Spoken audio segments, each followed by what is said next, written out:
बिस्मिल्लाहिर्रहमानिर्रहीम।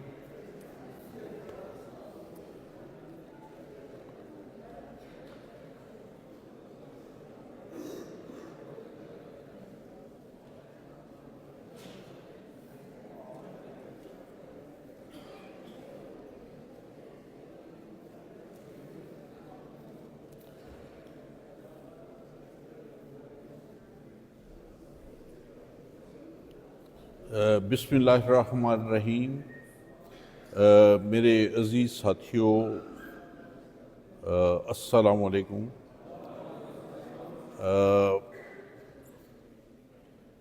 मुझे पहले जो ये कहा गया था कि जी आप क्रिमिनल अपील्स रिवीजन और बेल पे वो डिस्कशन करें, फिर बाद में ये फरमाने लगे कि भी आप ट्रायल पे आप जो है वो कुछ जो है वो अपने इजहार ख्याल कीजिएगा। तो जहाँ तक अपील का ताल्लुक है, वो कंटिन्यूएशन होती है ट्रायल की।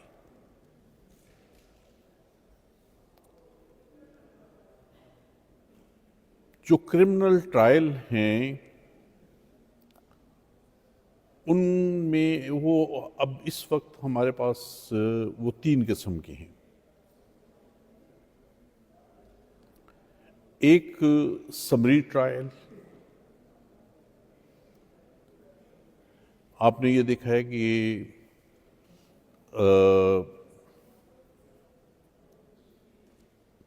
ट्रैफिक पे कोई शख्स जा रहा होता है, वो ट्रैफिक के कवानीन की खिलाफ वर्जी करता है,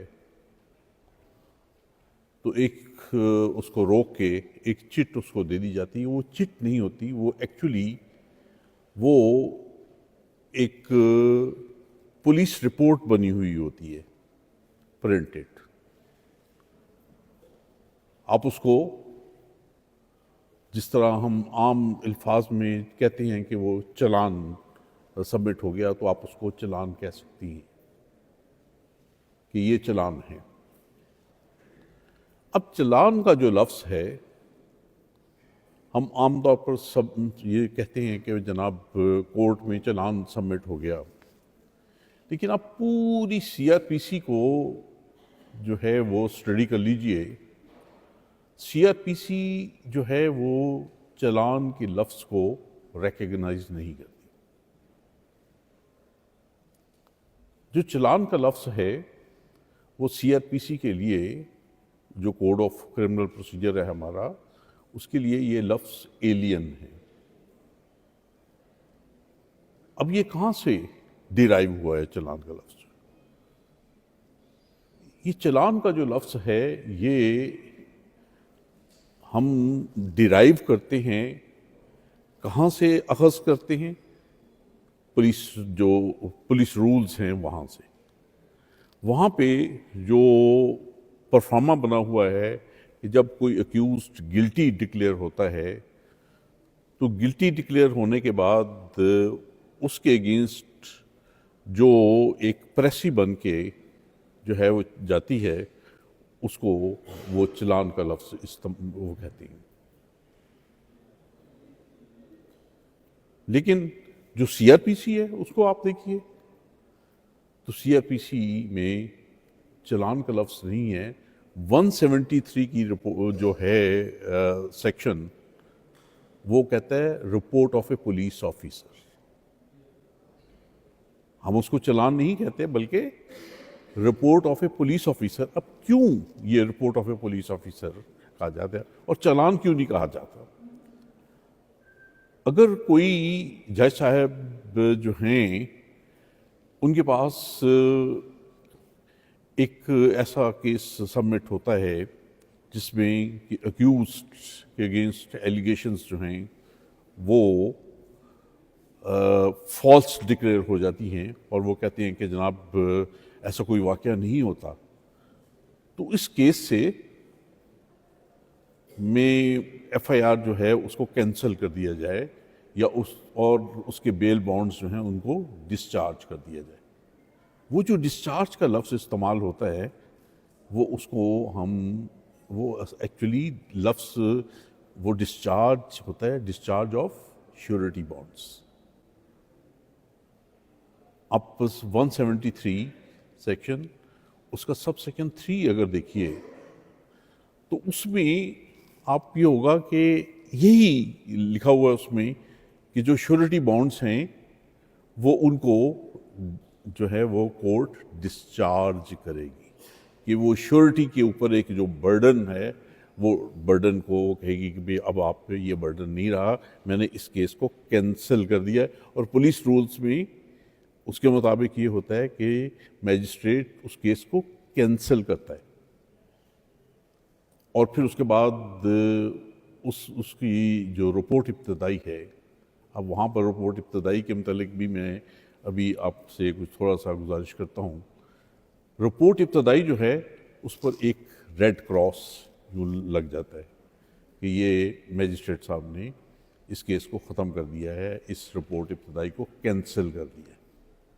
वो पुलिस रूल्स के तहत है और ये जो कैंसिलेशन होती है it is an executive order. अब ये देखिए कि मैंने लफ्ज़ यहाँ पे रिपोर्ट इब्तदाई का तो इस्तेमाल किया है आपके पास। ये रिपोर्ट इब्तदाई का लफ्ज़ जो है ये भी सीआरपीसी के लिए एलियन है। सीआरपीसी जो फर्स्ट इंफॉर्मेशन रिपोर्ट है उसको जो है वो रिकग्नाइज नहीं करती। अब हमारे जो लेजिस्लेटिव अथॉरिटीज़ हैं उन्होंने रॉन्ग लेजिस्लेशन करते हुए उसमें फर्स्ट इंफॉर्मेशन रिपोर्ट का लफ्ज़ जो है 1-2 सेक्शंस में ऐड कर दिया है। हालांकि सीआरपीसी तो फर्स्ट इंफॉर्मेशन रिपोर्ट को रिकग्नाइज ही नहीं करती। ये फर्स्ट इंफॉर्मेशन रिपोर्ट क्या चीज़ है? वो तो है information 154 information to the police officer, किसके मुतालिक? रिगार्डिंग ए कॉग्निजेबल ऑफेंस, सिर्फ इंफॉर्मेशन के मुतालिक। वहाँ पे कोई फर्स्ट इंफॉर्मेशन वो भी लफ्ज़ जो हम डिराइव करते हैं वो पुलिस रूल से करती हैं, जो फर्स्ट इंफॉर्मेशन रिपोर्ट। और इसी तरह जो चलान का लफ्ज़ है वो सीआरपीसी उसको रिकग्नाइज करती। अब मजिस्ट्रेट साहब अगर केस कैंसिल नहीं करते, वो कहते हैं कि नहीं यहाँ पर तो एविडेंस अवेलेबल है रिकॉर्ड पे, तो मैं तो पुलिस ओपिनियन जो है उससे एग्री नहीं करता। जब वो पुलिस ओपिनियन से एग्री नहीं करेंगे तो वो फिर इस तरह करेंगे कि वो उस केस का कॉग्निजेंस ले रहे होंगे। टेकिंग ऑफ कॉग्निजेंस जो है वो होगा अंडर सेक्शन 190 सब सेक्शन 1, और वो जो ऑर्डर होगा it will be a judicial order.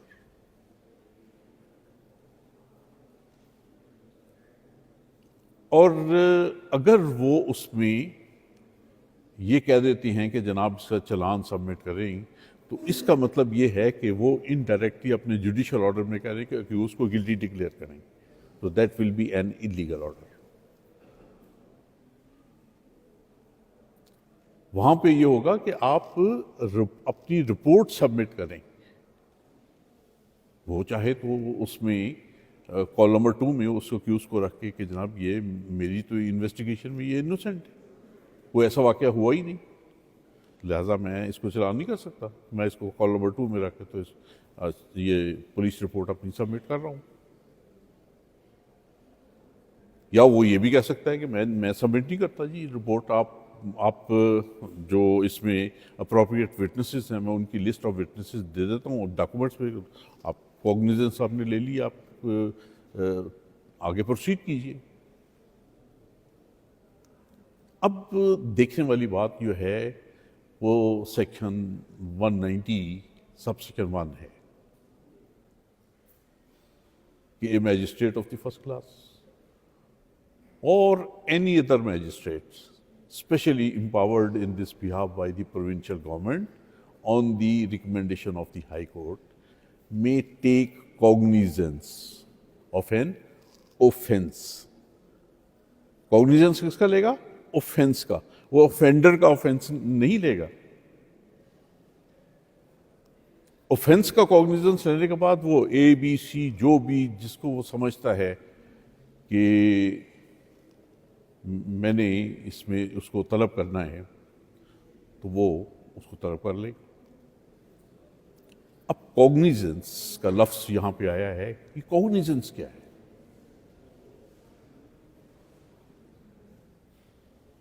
तो इसको जो इंटरप्रेट हुआ है वो 2008 MLD है 728,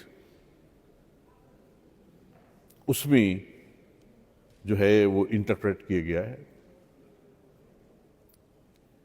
और किस तरह क्या चीज़ें जो हैं वो कंसिडर करनी है और किन चीज़ों को कंसिडर करने के बाद कोर्ट जो है कॉग्निजेंस लेती है।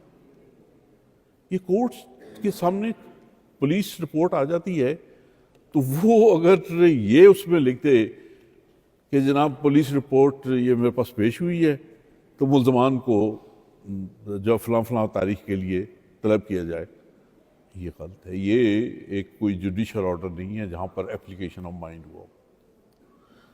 सबसे पहले जो चीज़ उसने देखनी है वो अपनी टेरिटोरियल ज्यूरिसडिक्शन देखनी है उसने, कि क्या उसकी टेरिटोरियल ज्यूरिसडिक्शन बनती भी है। ये तो नहीं कि वो जो है वो लाहौर का मैजिस्ट्रेट है और उसके पास शेखुपुरा का केस जो है वो सबमिट हुआ है। अगर ऐसी बात होगी तो वो उस केस को जो है वो कहेगा कि नहीं, ये मैं इसका कॉग्निजेंस नहीं लेता है, ले जाओ इसको वापस, जाओ जाके अप्रोप्रिएट जो मैजिस्ट्रेट हैं उनके पास पेश करो। दूसरा ये होगा कि ऑफेंस के लिहाज से क्या उसकी ज्यूरिसडिक्शन बनती है। पहला हो गया टेरिटोरियल ज्यूरिसडिक्शन, दूसरा हो गया कि क्या ऑफेंस के लिहाज से उसकी ज्यूरिसडिक्शन बनती है कि भी वो उसका ट्रायल करे। बिलफर्ज ये है कि एक मैजिस्ट्रेट हैं फर्स्ट क्लास, उनके पास सेक्शन 324 का केस जो है वो सबमिट कर दिया जाता है, वो उसकी रिपोर्ट, तो ही विल स्टेट फेस है कि भी मेरे पास तो सेक्शन 30 की पावर्स नहीं है, तो मेरी तो टेरिटोरियल ज्यूरिसडिक्शन में ये नहीं आता। मेरे तो जो पावर्स जो ज्यूरिसडिक्शन है ट्रायल की उसमें तो ये नहीं आता, लिहाजा मैं इसको नहीं करता।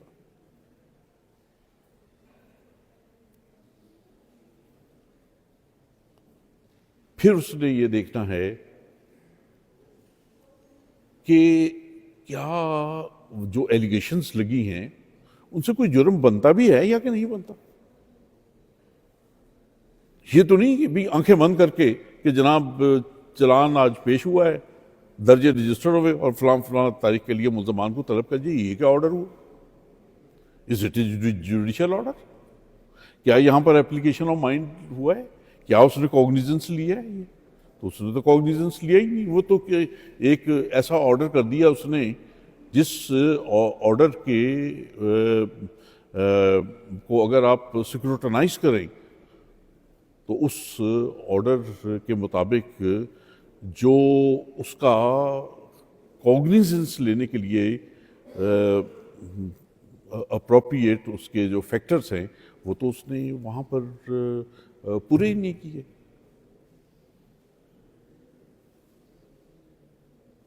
और चौथा जो उसमें फोर्थ जो उस चीज़ उसमें देखनी है कि who are the persons who are responsible for the commission of offence, जिनको अटेंडेंस कंपेल करने के लिए उसने जो है वो प्रोसेस करना है। वो हर एक शख्स जो है वो एलिगेशंस को देखे उनके अगेंस्ट कि किस किस के अगेंस्ट क्या क्या एलिगेशंस हैं और फिर उसके मुताबिक वो जो है वो देखे। अब ये देखिए कि यहाँ पर इशू ऑफ प्रोसेस जो है उसके लिए हमने देखना होगा सेक्शन 204 को।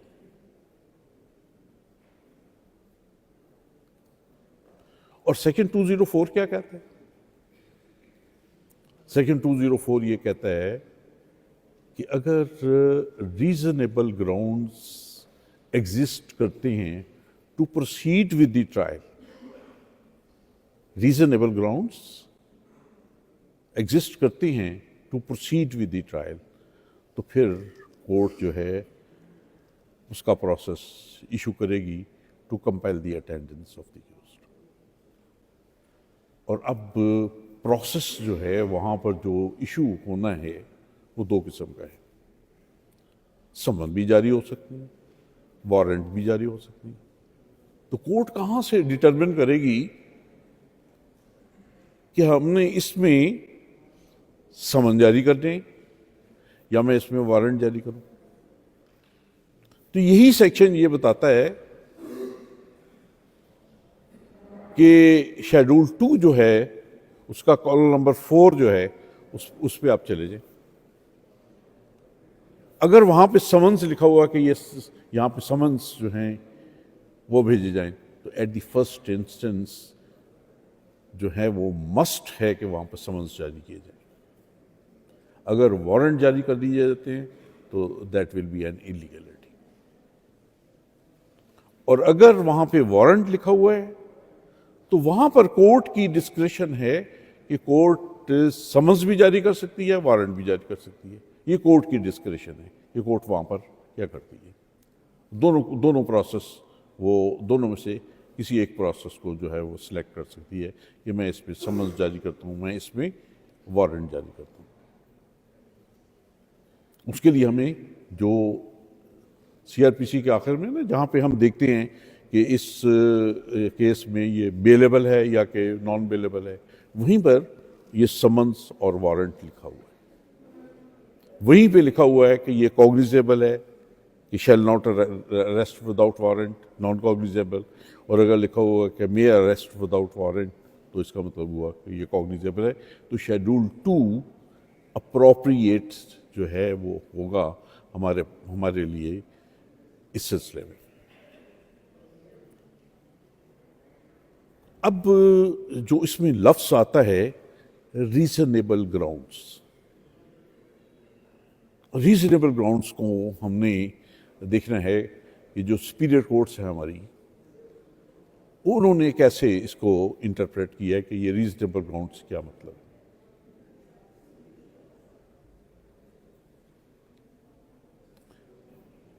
अदनान समी केस है। अदनान समी का केस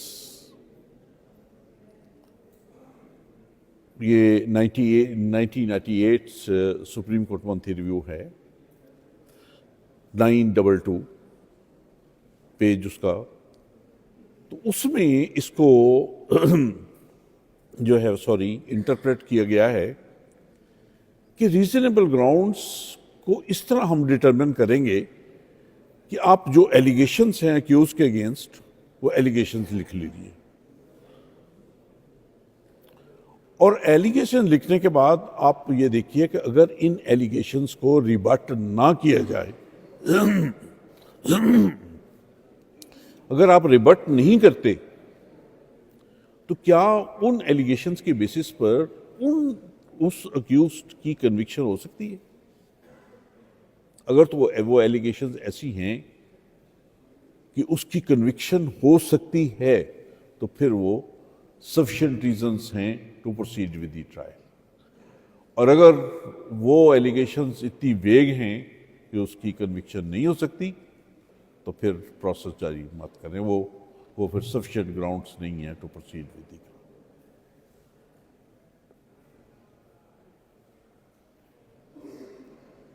तो सीआरपीसी जो है वो इसको, अब ये देखिए कि कॉग्निजेंस लेना है अगर कोर्ट ने, तो कोर्ट के पास कॉग्निजेंस लेने के लिए 3 रास्ते हैं। कि मैंने आपको बताया ना कि ऑफेंस का उसने कॉग्निजेंस लेना है। पहला उसमें वो कॉग्निजेंस लेने के लिए वो होगा upon receiving A complaint of facts, upon receiving A complaint of facts. अब मैं आपको जो है वो अभी थोड़ी देर में बताता हूँ कि भाई कंप्लेंट क्या चीज़ है, क्योंकि मुझे पर्टिकुलरली ये कहा गया था कि भाई आप ये कंप्लेंट का जो लफ्ज़ है इसको आपने एक्सप्लेन करना है कि भाई कंप्लेंट होती क्या है। दूसरा जो उसमें कहा है अपॉन द रिपोर्ट ऑफ ए, जो उसका बी क्लॉज है वो है सबसेक्शन 1 की, upon receiving a report of a police officer in writing, वो it should be in writing. Complaint के मतलब नहीं है कि वो इन राइटिंग हो। सी जो है ऑफ हिज ओन नॉलेज और suspicion that some offence has been committed. ये तीन जो हैं वो सर्कमस्टांसेस, इनमें कोर्ट जो है वो कॉग्निजेंस ले सकती है। अब सबसे पहले आ जाता है कंप्लेंट का। कंप्लेंट, अब अगर किसी एसएचओ को, किसी अदारे के एक क्लर्क को या ऑफिसर को अगर आप एक दरख्वास्त दे देती हैं तो वो कंप्लेंट ही होती है कि जनाब ये मेरी शिकायत है। क्या उसको हम कंप्लेंट कहेंगे? जवाब है नहीं। आप हाई कोर्ट में कोई दरख्वास्त दे देते हैं इसे कंप्लेंट की, क्या वो कंप्लेंट होगी? नहीं। आप सेशंस कोर्ट में डायरेक्टली कोई ऐसी कोई दरख्वास्त दे देती हैं, वो कंप्लेंट होगी? नहीं। तो क्या कंप्लेंट को कहां पर और किस तरह जो है वो एक्सप्लेन किया गया है और डिफाइन किया गया है, उसके लिए हमें सीआरपीसी जो है उसको देखना पड़ेगा, सेक्शन 4H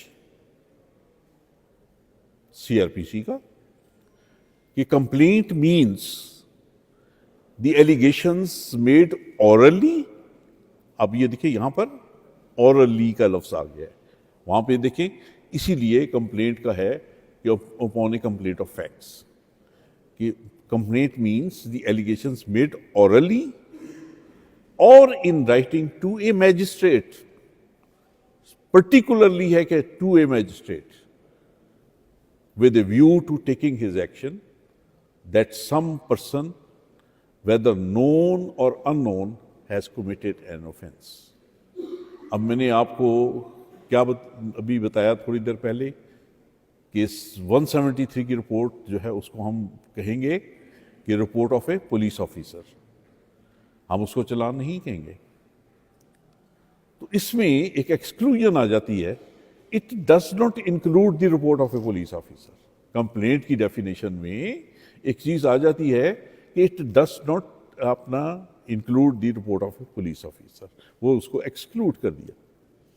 सो जो पुलिस रिपोर्ट सबमिट होती है उसको हम कंप्लेंट नहीं कहेंगे। पुलिस के पास अगर कोई इंफॉर्मेशन दी जाती है तो वो 154 की इंफॉर्मेशन तो होगी, it will not be A complaint. वो कंप्लेंट की डेफिनेशन में एसएचओ के पास अगर कोई चली जाती वो कंप्लेंट नहीं होगी। एसएचओ तो मैजिस्ट्रेट नहीं है, तो कंप्लेंट सिर्फ हो सकती है किसके पास? मैजिस्ट्रेट के पास, विद सर्टन एक्सक्लूजन्स के कुछ एक दो हैं सेक्शंस, जैसे सेडिशन वगैरह के, वहाँ पर कोर्ट ऑफ सेशंस जो हैं उसको डायरेक्टली कंप्लेंट इंटरटेन करने का अख्तियार दिया हुआ है। अदरवाइज या इलीगल डिस्पोजिशन एक्ट का है, अदरवाइज जो है वो नहीं था। और वो भी ऐसा है कि इट इज़, अगर उस सेक्शंस को देखें तो सेडिशन के तो हैं, लेकिन इलीगल डिस्पोजिशन एक्ट का वो ओपन है डिस्कशन का। अगर उसको इन डिटेल डिस्कशन किया जाए तो वहाँ पर शायद हो सकता है कि अदरवाइज भी कोर्ट से कोई डिसीजन आ जाए कि नहीं, पहले उसको मैजिस्ट्रेट के पास सबमिट करें और फिर अब उसके बाद ये देखें कि उर्दू में इसको क्या कहते हैं। उर्दू में हम इसको कहेंगे इस्तगासा। तो कंप्लेंट हुआ, जो हम इस्तगासा सबमिट करते हैं उसको हम कंप्लेंट कहते हैं।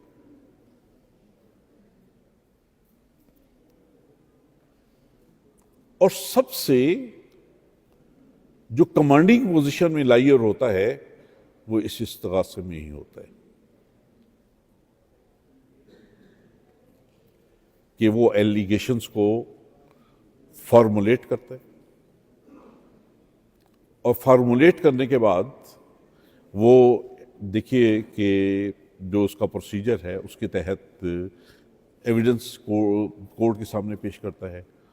फिर जो है वो sufficient grounds to proceed with the trial वो कोर्ट के सामने जो है वो मेंटेन करता है, और फिर उसके बाद कोर्ट से कहता है कि जनाब चूँकि सफिशिएंट ग्राउंड्स एग्जिस्ट करते हैं, आप इसमें प्रोसेस जारी कीजिए। तो ज़्यादा जो है वो रिलायंस,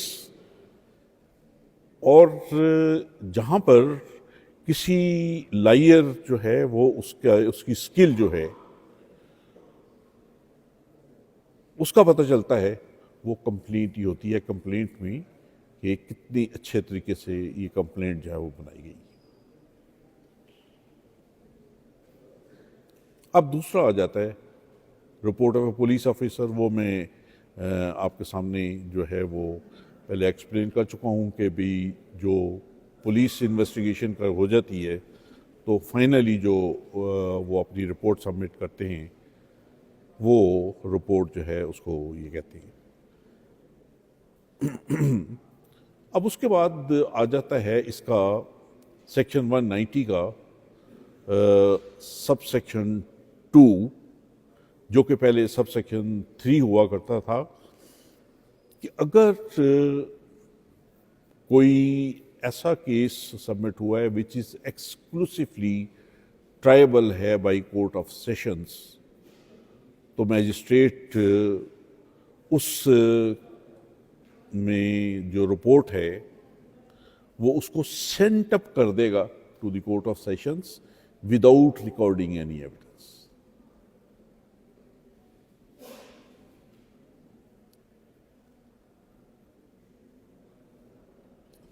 अब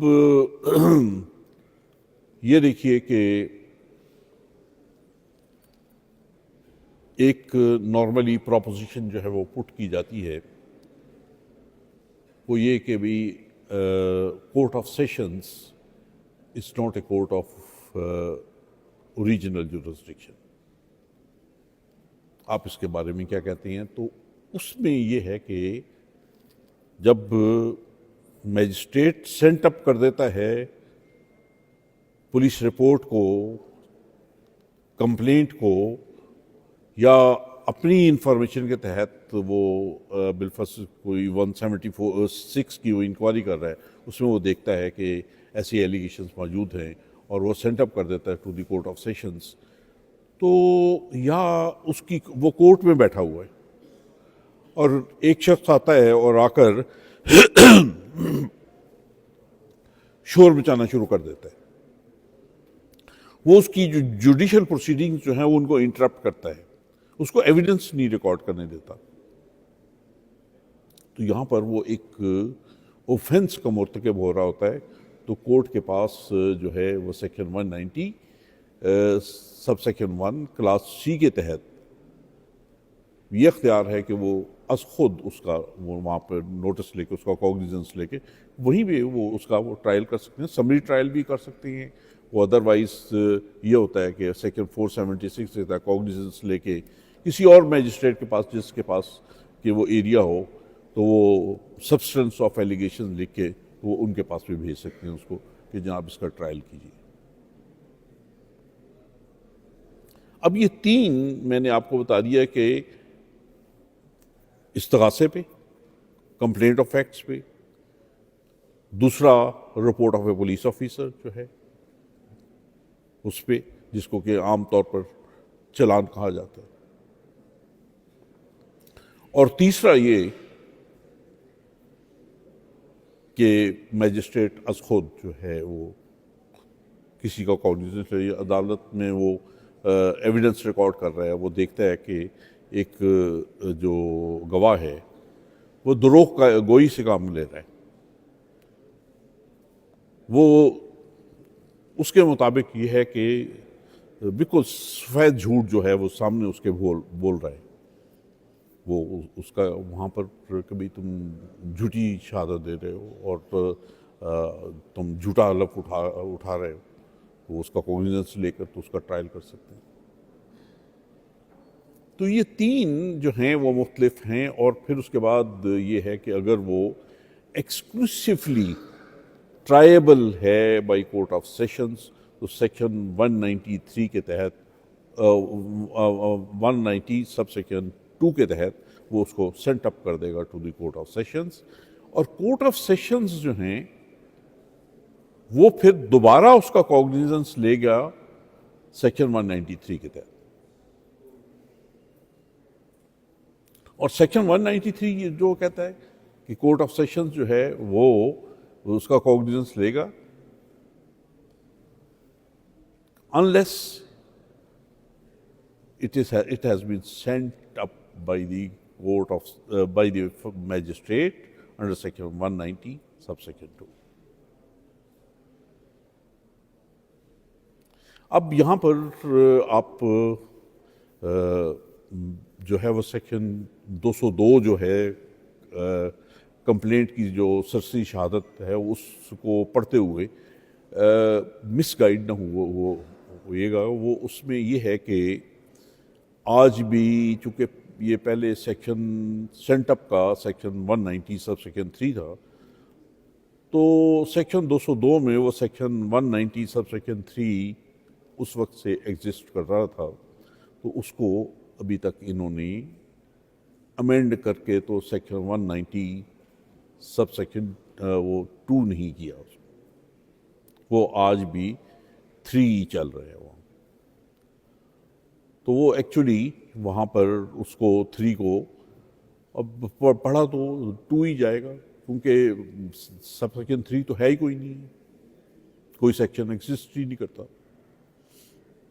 इसी तरह जो हैं वो बहुत से सेक्शंस हैं, मसलन सेक्शन 162 को आप ले लीजिए सीआरपीसी का, जो उसमें आज भी जो लफ्ज़ है वो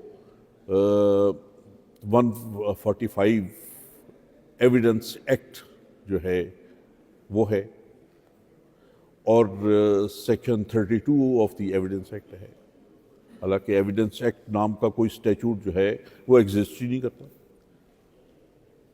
हमारी लेजिस्लेचर सोई हुई है एक अरसे से, जनाब 84 का कानूनी शहादत ऑर्डर आया हुआ है, आज तक उसकी अमेंडमेंट नहीं की गई। उनको इन्फॉर्म किया गया कि जनाब ये 24 के करीब मुख्तलिफ अमेंडमेंट्स हैं, ये इनको क्या एक छोटा सा आपने स्टैट्यूट जो है वो पास करना है, ये अमेंडमेंट्स कर दीजिए। मैंने खुद जो हैं वो उनको लेटर्स लिखे हैं कि भी ये अमेंडमेंट्स आपकी जगह रिक्वायर्ड हैं, नहीं की आज तक नहीं की। वो अपनी मर्जी के मुताबिक तो अमेंडमेंट्स करते रहते हैं, लेकिन जो अमेंडमेंट्स रिक्वायर्ड हैं इस स्टैट्यूट्स को सीधा रखने के लिए वो नहीं करते।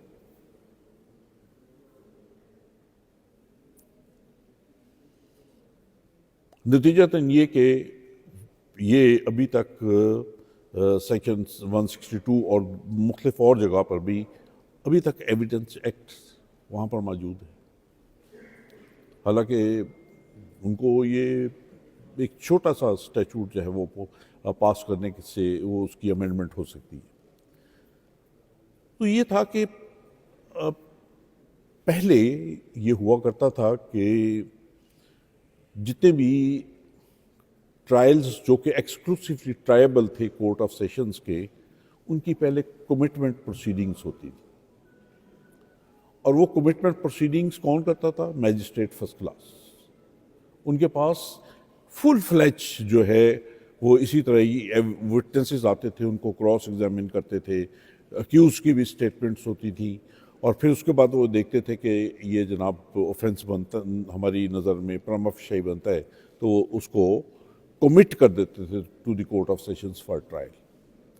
लेकिन उसका फ़ायदा क्या था कि यंगस्टर्स जो हैं वो अगर मैजिस्ट्रेट के पास ट्रायल करते हुए, देखिए क्रॉस एग्जामिनेशन का एक फन है। क्रॉस एग्जामिनेशन अगर आप ये कहें कि 1-2 दिन में किसी शख्स को आ जाता है तो ये पॉसिबल नहीं। क्रॉस एग्जामिनेशन जो है वो बड़ी डिफ़िकल्टी के बाद, एक लेंथी प्रोसेस के बाद इंसान को पता चलता है कि क्रॉस एग्जामिनेशन होता क्या है और इसको कौन सा क्वेश्चन पुट करना चाहिए, कौन सा नहीं करना। सबसे जो डेंजरस होता है वो ये होता है इंटेरोगेटरी क्वेश्चन करना कि जनाब वहाँ पे गए तो फिर क्या हुआ।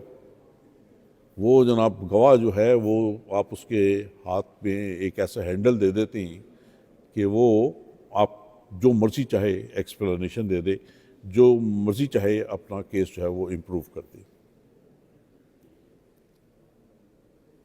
जो आपका क्वेश्चन हो वो आपको ऐसा क्वेश्चन पुट अप फार्मुलेट करना चाहिए, ये बैठ के सोचना चाहिए कि जब आप क्वेश्चन पुट करें तो गवाह उसको अगर पॉजिटिव उसका जवाब देता है तो वो भी आपके फेवर में जाए, अगर नेगेटिव जवाब देता है तो वो भी आपके फेवर में जाए।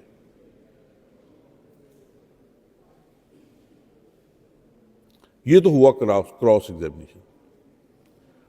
और अगर आप उसको इंटेरोगेट करना शुरू कर देंगे, then he will start improving his own statement और वो आपके केस को लेके बैठ जाएगा। तो इसमें मेन चीज जो है वो ये है कि अगर कोर्ट ये देखती है शहादत कलमबंद करने के बाद, अक्यूज की शहादत जो है वो कलमबंद करने के बाद, अब ये देखिए कि इसमें मेनली जो आपके पास एक सेक्शन आ जाता है, सेक्शन 265C, जिसको हमने कभी इतनी इम्पोर्टेंस नहीं दी। 241A है सेक्शन, और सेक्शन जो है वो 265C है, और तीसरा जो इसके साथ का सेक्शन है वो है सेक्शन 162 CRPC, जिसके तहत के copies of the statements of the witnesses जो है वो सप्लाई होती हैं। अब ये देखेंगे इसमें कि सेक्शन 265C का कि in all cases tribal by the court of sessions the copies of the following documents shall be supplied to the accused free of cost not later than 7 days before the commencement of the trial। अब यहां पर एक word आ गया commencement। अब ये देखिए कि जो ट्रायल है वो शुरू होता है वहां कहां से, टेकिंग ऑफ कॉग्निजेंस से। स्टार्ट ऑफ ट्रायल शुरू होता है टेकिंग ऑफ कॉग्निजेंस से और कंटिन्यू करता है जब तक उसकी जजमेंट अनाउंस नहीं होती। तो पहला जो स्टेप है उसका वो तो टेकिंग ऑफ कॉग्निजेंस है। फिर उसके बाद कोर्ट ने जो है उसका कॉग्निजेंस लेने के बाद जो अक्यूज्ड हैं उनको जो है वो समझ किया। अब यहाँ पर भी मैं आपको एक चीज़ जो है वो एक्सप्लेन करता चला जाऊँ, वो ये कि आप ये देखिए कि सेक्शन जो है वो 202 को आप देखिए। सेक्शन 202 में उन्होंने कहा हुआ है कि पोस्टपोनमेंट जो है वो अक्यूज की जो है वो उसको उसके मुतालिक कि उसको आप पोस्टपोन कर सकते हैं और इस दौरान में जो समरी ऑफ एविडेंस है वो आप रिकॉर्ड कर सकते हैं। लेकिन वहाँ पर आप ये देखिए कि जो लोग आप ये समझते हैं कि रिस्पॉन्सिबल हैं for the commission of offence, तो अभी कंप्लेंट में उनको प्रोसेस जारी नहीं हुआ, तो उनको क्या कहेंगे आप? क्या रिस्पोंडेंट कहेंगे आप उनको? क्या आप उनको जो है वो कहेंगे कि वो अक्यूज्ड है? ये क्या कहेंगे आप वहाँ पे? तो देखिए सेक्शन 202 में उसको एक्सप्लेन किया हुआ है। वहाँ पर क्या है कि persons complained against, persons complain against, अब आप उसको उर्दू में क्या कहेंगे, अल्जाम अलैह, उसको अक्यूज नहीं कहेंगे आप।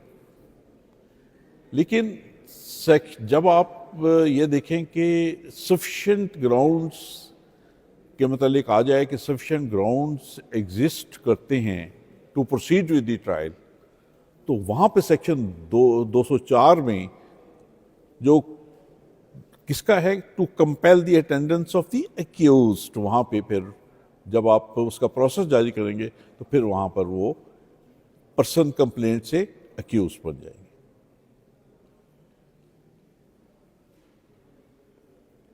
तो ये बेसिक डिफरेंस है यहां पर दो अल्फाज का। अब उसके बाद आ जाता है कि अगर कोई शख्स जो है उसका ट्रायल हो जाता है कोर्ट ऑफ सेशंस में,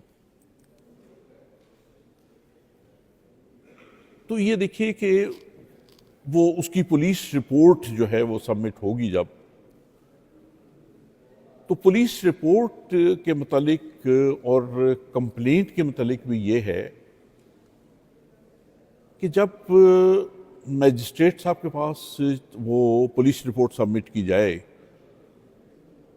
तो officer in charge of the police station जो है वो, ये जो एसएचओ का लफ्ज़ है ये भी पुलिस हमारा सीआरपीसी उसको रिकग्नाइज नहीं करता, उसके लिए वो इंचार्ज का लफ्ज़ है, in charge of the police station.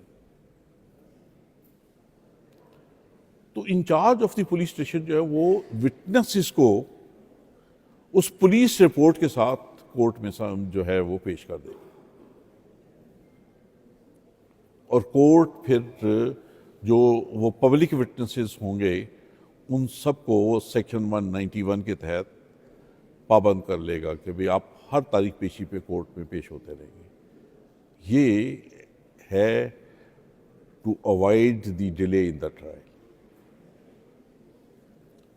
अब ये चीज़ जो है वो मैंने आपके सामने जो एक्सप्लेन की है वो है कि सेक्शन 173 सब सेक्शन 5 जो है उसके तहत उसमें ये कहा गया है कि जब जो officer in charge of the police station है वो पुलिस रिपोर्ट सबमिट करेगा तो वो उसके साथ जितने भी पब्लिक विटनेसेस हैं वो उनको भी वहाँ पे लेगा, और वो उनको कोर्ट जो है वो इस तरह पाबंद कर लेगी कि वो हर तारीख पेशी पे पेश होते रहेंगे। अगर नहीं पेश होंगे तो फिर वो उन पे वो श्योरिटी बॉन्ड जो उन्होंने दिया है वो उनका वो फोरफीट हो जाएगा। अब ये देखिए कि उसके बाद आ जाता है जो सेक्शन 265F है जिसके तहत के ट्रायल में विटनेसेस जो हैं उनको तलब किए जाते हैं। सेक्शन 265F में है कि if the accuse does not plead guilty, वो नहीं मानता कि जनाब मैंने ये जुर्म किया, वो कह देता है कि जनाब ये मेरे खिलाफ इल्ज़ामात गलत हैं, और the court does not convict him under the preceding section, the court शैल। अब यहाँ पे शैल का लफ्ज़ है, द कोर्ट शैल। आगे जो है वो proceed to hear the complainant if any, जिसको कि आज तक किसी भी हमारी ट्रायल कोर्ट ने कभी कंप्लाइंस नहीं उसकी की, कि उस कंप्लेनेंट को कभी भी जो है वो सुना नहीं किया। अब यहाँ पे इसको हम इस फिक्रा जो है to hear the complainant if any इसको उठा के एक तरफ रखते हैं, तो आगे क्या है, the court shall take all such evidence as may be produced. अब जब लफ्ज है यहाँ पे प्रोड्यूस्ड बाय द प्रोसिक्यूशन, अब प्रोड्यूस का लफ्ज जो है वो क्या है कि विटनेसेस जो हैं वो स्टेशन हाउस ऑफिसर ने, कंप्लेनेंट ने वो पेश किए, जो कोर्ट है उसने उनको पाबंद कर लिया कि अपने हर तारीख पेशी पे आना है, वो कोर्ट के बाहर मौजूद है।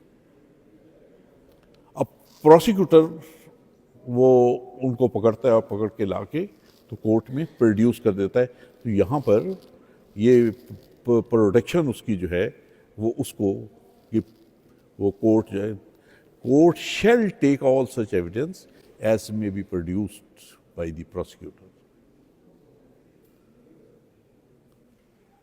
अब उसके बाद आ जाता है सबसेक्शन 2।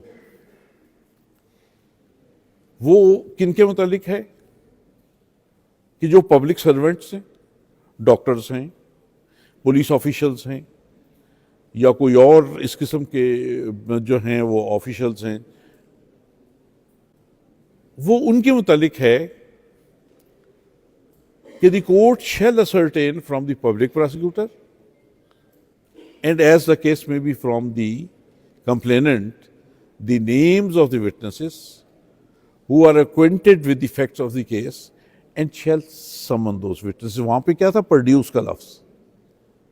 यहां पे क्या लफ्ज आ गया? समन का। लेकिन यहां पर भी मैंडेटरी प्रोविजंस हैं कि the court shall summon those witnesses.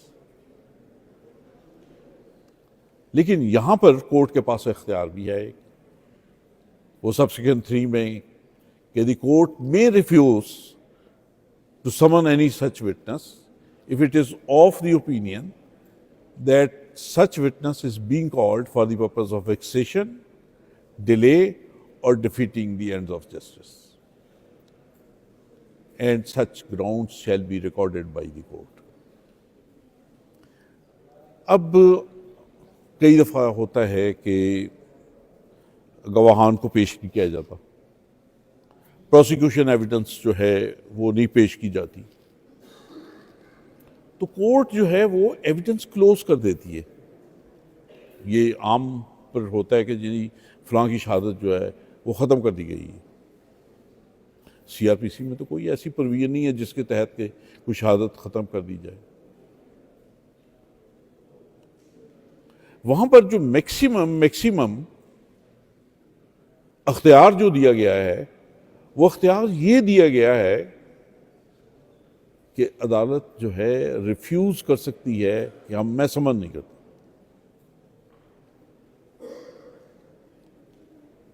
वो खत्म हो जाएगा फिर उसके बाद।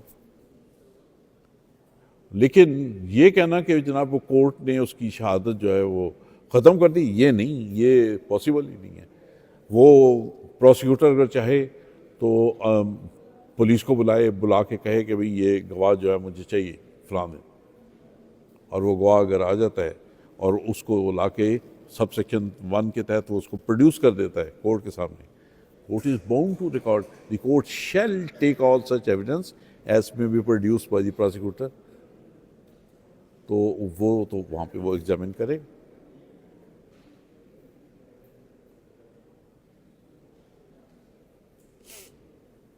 अब उसके बाद जो है वो फिर डिफेंस का आ जाता है कि भी डिफेंस में को भी इसी तरह ही वो दिया गया है। लेकिन यहाँ पर एक सेक्शन जो है वो अलग है, वो है कि जो अक्यूज्ड है वो अगर अपना तहरीरी बयान देता है तो कोर्ट उस तहरीरी बयान को शहादत का हिस्सा बना देगा। तो उसके पास ये इख्तियार है कि वो तहरीर बयान भी दे सकता है।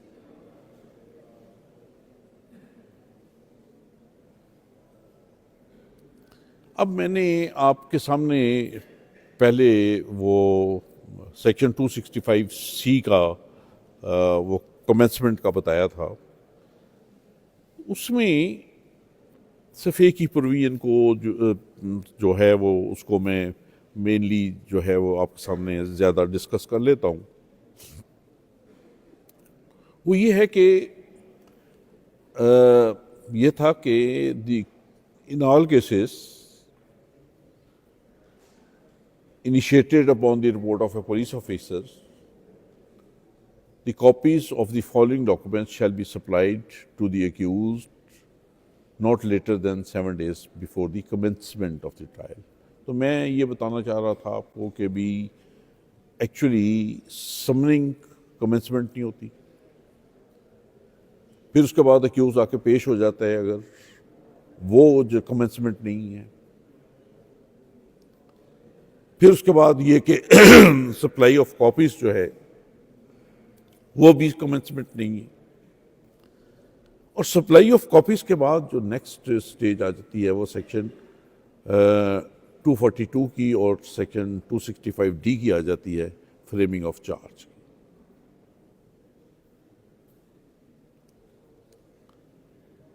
तो framing of charge is the commencement of the trial. अब ये देखिए कि आपने जो डिस्टिंक्शन करनी है वो ये है कि स्टार्ट ऑफ द ट्रायल के जी कॉग्निजेंस जब कोर्ट लेती है तो it is start of the trial. जब चार्ज फ्रेम होता है it is the commencement of the trial. ये टेक्निकलिटीज हैं।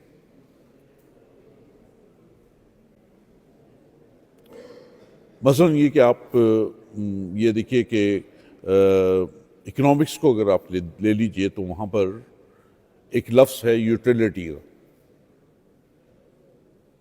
कि आमतौर पर यूटिलिटी जो है वो हम फायदे के उसमें लेते हैं, लेकिन जब उसको एक्सप्लेन किया गया कि एक शख्स है वो एडिक्ट है, उसको नशे के लिए कुछ नहीं मिल रहा, ऑल ऑफ ए सडन नशे के लिए जो है वो उसको नशा मिल जाता है, वो उसकी एडिक्शन करता है, तो उसको जो तस्कीन मिलेगी इकोनॉमिक्स में वो उसको जो यूटिलिटी है वो उसका जो है वो लफ्ज़ दिया गया। तो इसी तरह यहां पर भी ये टेक्निकलिटीज हैं कि स्टार्ट ऑफ द ट्रायल और कमेंसमेंट ऑफ द ट्रायल, ये इसको है। वो जो मैंने पहले आपको अभी जजमेंट बताई है 2008 MLD 728, उसमें इस पॉइंट को भी बिगिनिंग ऑफ ट्रायल और कमेंसमेंट ऑफ ट्रायल जो है उसको भी डिस्कस किया गया है।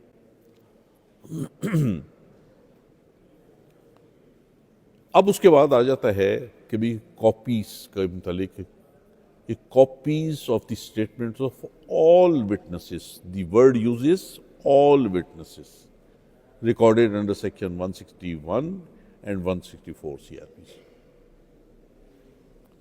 अब नॉर्मली होता क्या है कि आप कोर्ट के सामने जाते हैं तो वो कैलेंडर ऑफ विटनेस देखते हैं कि उसमें जो विटनेसेस हैं वो उनकी कॉपीज वो आपको दे देते हैं कि ये लें जी, ये कॉपीज आप रख लीजिए, ये कॉपीज मिल गई आपको, ये 265C की। अब वो ऑल विटनेसेस तो ना हुए,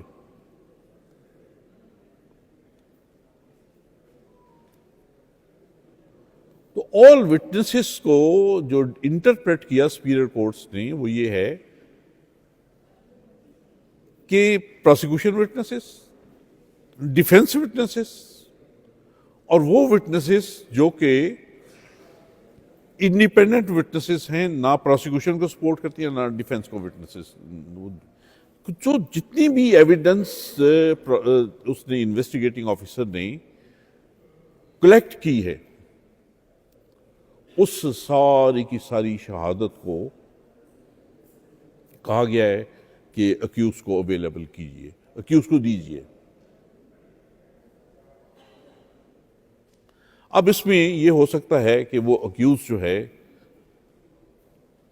उसने अपनी जो बयानात हैं वो ड्यूरिंग इन्वेस्टिगेशन 10 दफ़ा दिए हों, मुख्तलिफ इन्वेस्टिगेटिंग ऑफिसर्स के सामने दिए हों, तो वो अगर 10 उसके स्टेटमेंट्स मौजूद हैं वो 10 के 10 जो हैं वो अक्यूज को दिए जाएंगे। ये नहीं कि सिर्फ एक स्टेटमेंट जो है जो इनिशियल इन्वेस्टिगेटिंग ऑफिसर ने लिखी हो वो उसको दे दी जाए और बाकी ना दी जाए, नहीं, वो सारी की सारी स्टेटमेंट्स जो हैं उसकी वो उसको सप्लाई की जाएगी। इसी तरह जो है जो डिफेंस विटनेसेस हैं वो उनको भी दिया जाएगा। अब इस सिलसिले में जो पहला केस था जो कि अंडर डिस्कशन आया वो PLD 1953 है, ढाका, पेज उसका है 10। एक विटनेस था, वो ड्यूरिंग इन्वेस्टिगेशन पेश हुआ और वो उसमें ये था कि उसके साथ जो है वो 10-12 और गवाहान थे, वो भी पेश हुए। तो एक बॉइल्ड स्टेटमेंट जो है वो रिकॉर्ड हुई। उस बॉइल्ड स्टेटमेंट में ये आया कि जी मैं तो मौके पर मौजूद नहीं था, जब मैं बाद में आया हूँ तो मुझे पता चला है कि ये वाकया हो गया हुआ है। तो actually he was not an I witness, वो तो वहां पर बाद में आया। लेकिन जो एक और कॉपी सप्लाई की गई थी उसके मुताबिक ये था कि उसने कहा था कि मैंने जी ये सारा वाकया देखा है।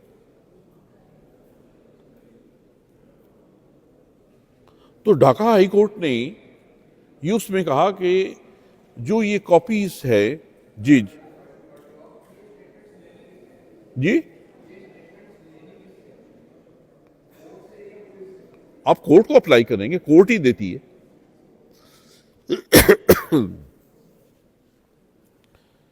वो फिर ये था कि कोर्ट ने ये कहा कि अगर वो बॉइल्ड स्टेटमेंट जो है वो उसको डिफेंस काउंसिल को दे दी जाती और इस बॉइल्ड स्टेटमेंट से जो वो गवाह था उसकी कन्फ्रंटेशन होती तो इस केस का रिजल्ट कुछ और होता।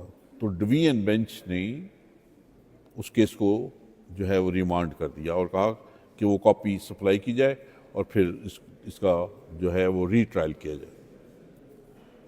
फिर उसके बाद यही पॉइंट जो है वो 66 में, यहाँ पे तो वाइल्ड स्टेटमेंट या एक से ज़्यादा जो बयानात हैं वो उनका जिक्र आया था।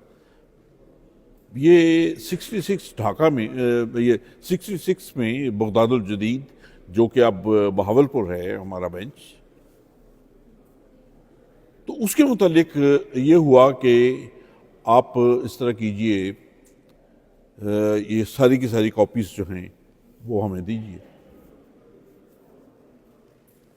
वहाँ पर सरदार इकबाल साहब ने, ये PLD 1966 है, बगदादुल जदीद पेज 30 पे, तो वहाँ पर उन्होंने ये कहा कि आप एक्यूज जो हैं उनको ये तमाम स्टेटमेंट्स दीजिए।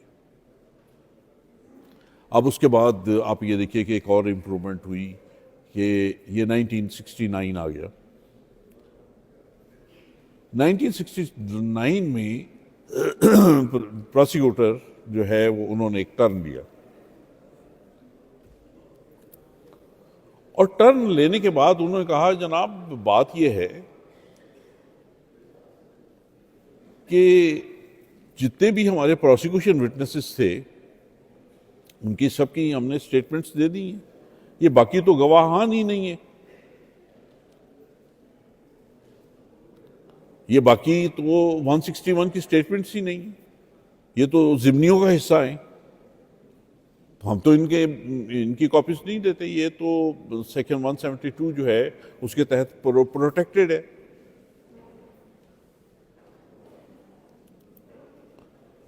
तो उसके जवाब में फिर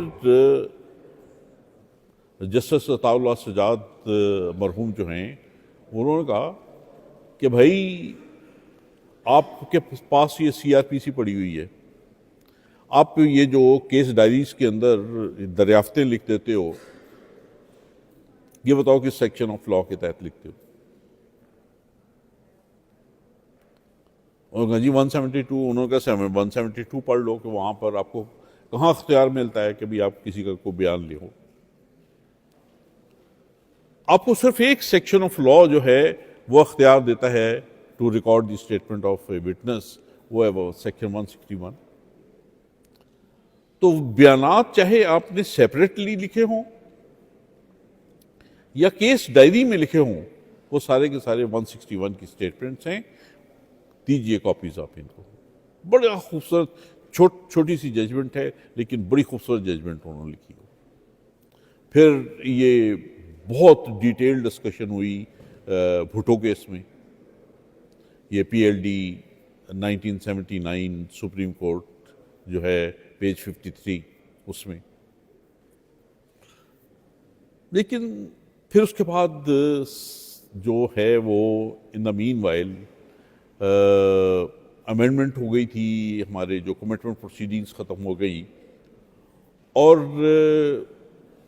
हमारे यहाँ पर ये था कि जो एक नया सिस्टम है वो ये था कि trial directly court of sessions में होंगे और वो वहीं पर डिसीजन हो जाएगा। तो वो जो लॉ रिफॉर्म्स आई, तो उसके बाद ये मैटर लाहौर हाई कोर्ट ने फिर दोबारा टेकअप किया by his lordship mister justice Rustam S सिदवा, 1980 Pakistan criminal law general page 5 है उसका।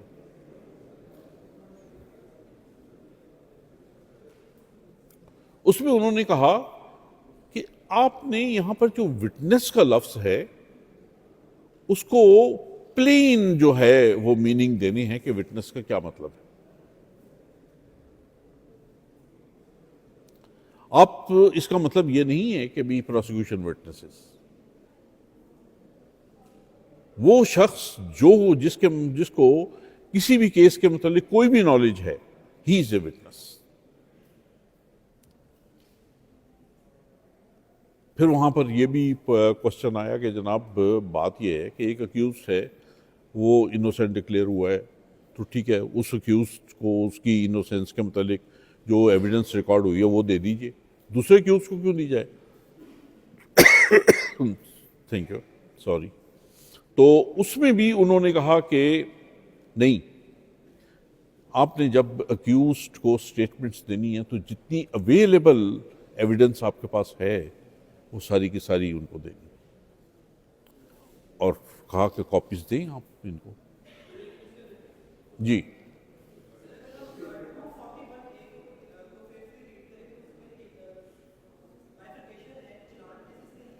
आप आगे आ जाइए सर।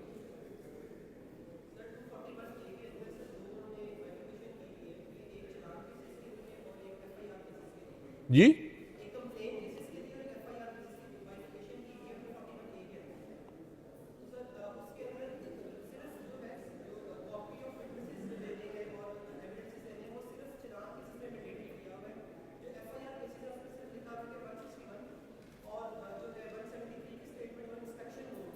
नहीं देखिए, जो 241A है ना, उसमें तो सिर्फ 161 की स्टेटमेंट्स जो हैं वो आपको सिर्फ वो मिलती हैं। वहाँ पर ये report of a police officer और कॉपी ऑफ दी, यहाँ पर देखें फर्स्ट इंफॉर्मेशन रिपोर्ट, मैंने आपको बताया कि एलियन है, लेकिन 265C में इन्होंने रॉन्ग लेजिस्लेशन करते हुए वहाँ पर फर्स्ट इंफॉर्मेशन रिपोर्ट का लफ्ज़ भी ऐड कर दिया हुआ है। वहाँ पर वो 161 की कॉपीज़ नहीं होगी, लेकिन मैं अभी आपको यही उसी को एक्सप्लेन करने लगा हूँ कि आप ये देखिए कि एक केस जो है वो सबमिट होता है, वो एक केस रजिस्टर होता है, इन्वेस्टिगेशन होती है, इन्वेस्टिगेशन होने के बाद वो ये है कि वो केस जो है वो पुलिस कहती है कि जनाब ये तो झूठा केस है, कैंसिल कर दिया जाता है, और कैंसिल हो जाता है। अब उसके बाद कंप्लेनेंट जो है वो इस तरह करता है कि एक कंप्लेंट बनाकर, लेकिन एक बड़ी ऑल टुगेदर डिफरेंट वर्शन लेकर वो कंप्लेंट बनाकर वो कोर्ट में सबमिट कर देता है। अब उसकी जो वर्शन है बिफोर द पुलिस वो उसमें, और जो कंप्लेंट में है वो ऑल टुगेदर डिफरेंट है। अब उसको कॉपीज चाहिए, वो अगर देखें बिलफोर्स जो है वो अगर कत्ले अहमद का केस है और उसको कॉपीज चाहिए अगर वो, तो वो कहेंगे जनाब जो सेक्शन 265C है उसका सब सेक्शन 2 जो है उसके तहत कंप्लेंट की कॉपी दे दी, उसके साथ जो डॉक्यूमेंट्स लगे होते उनकी कॉपीज दे दी, 202 की कॉपीज दे दी हमने, और फिर उसके बाद और तो कोई पीछे रह नहीं जाता, वो सारे डॉक्यूमेंट्स मिल गए। तो अब ये पुलिस रिपोर्ट की कॉपीज तो हम नहीं दे सकते, ये स्टेटमेंट्स की कॉपीज तो हम नहीं दे सकते इसको 161 की। वहां पर वो फिर सेक्शन 162 के तहत अप्लाई करेगा। 162 जो है उसमें ये होता है कि अगर प्रोसिक्यूशन विटनेस आके पेश होती है तो कोर्ट पाबंद है, अगर अक्यूज कहता है कि जनाब इसके स्टेटमेंट जो 161 की है उसकी मुझे कॉपी दें, तो वो कॉपी देगा, तो वहां पर उसको वो कॉपी मिल जाएगी। अब आपका क्वेश्चन ये क्लियर हो गया। अब उसके बाद ये होता है कि ये देखिए कि एविडेंस हो गई, ट्रायल हो गया, और ट्रायल होने के बाद जब कोर्ट इस कंक्लूजन पे पहुंचती है कि अक्यूज्ड गिल्टी है, उसके अगेंस्ट जो उसका गिल्ट है वो प्रूव हो गया है, तो कोर्ट पहले उसको सेक्शन 367 के तहत कॉन्विक्ट करेगी। लफ्ज कॉन्विक्ट का है, और फिर उसके बाद ये है कि उसका कॉन्सिक्वेंशियल रिलीफ क्या है, कि पनिशमेंट दी जाएगी या सेंटेंस दिया जाएगा। सो कन्विक्शन अलहदा है, और उसका जो सेंटेंस है या पनिशमेंट है वो अलग है।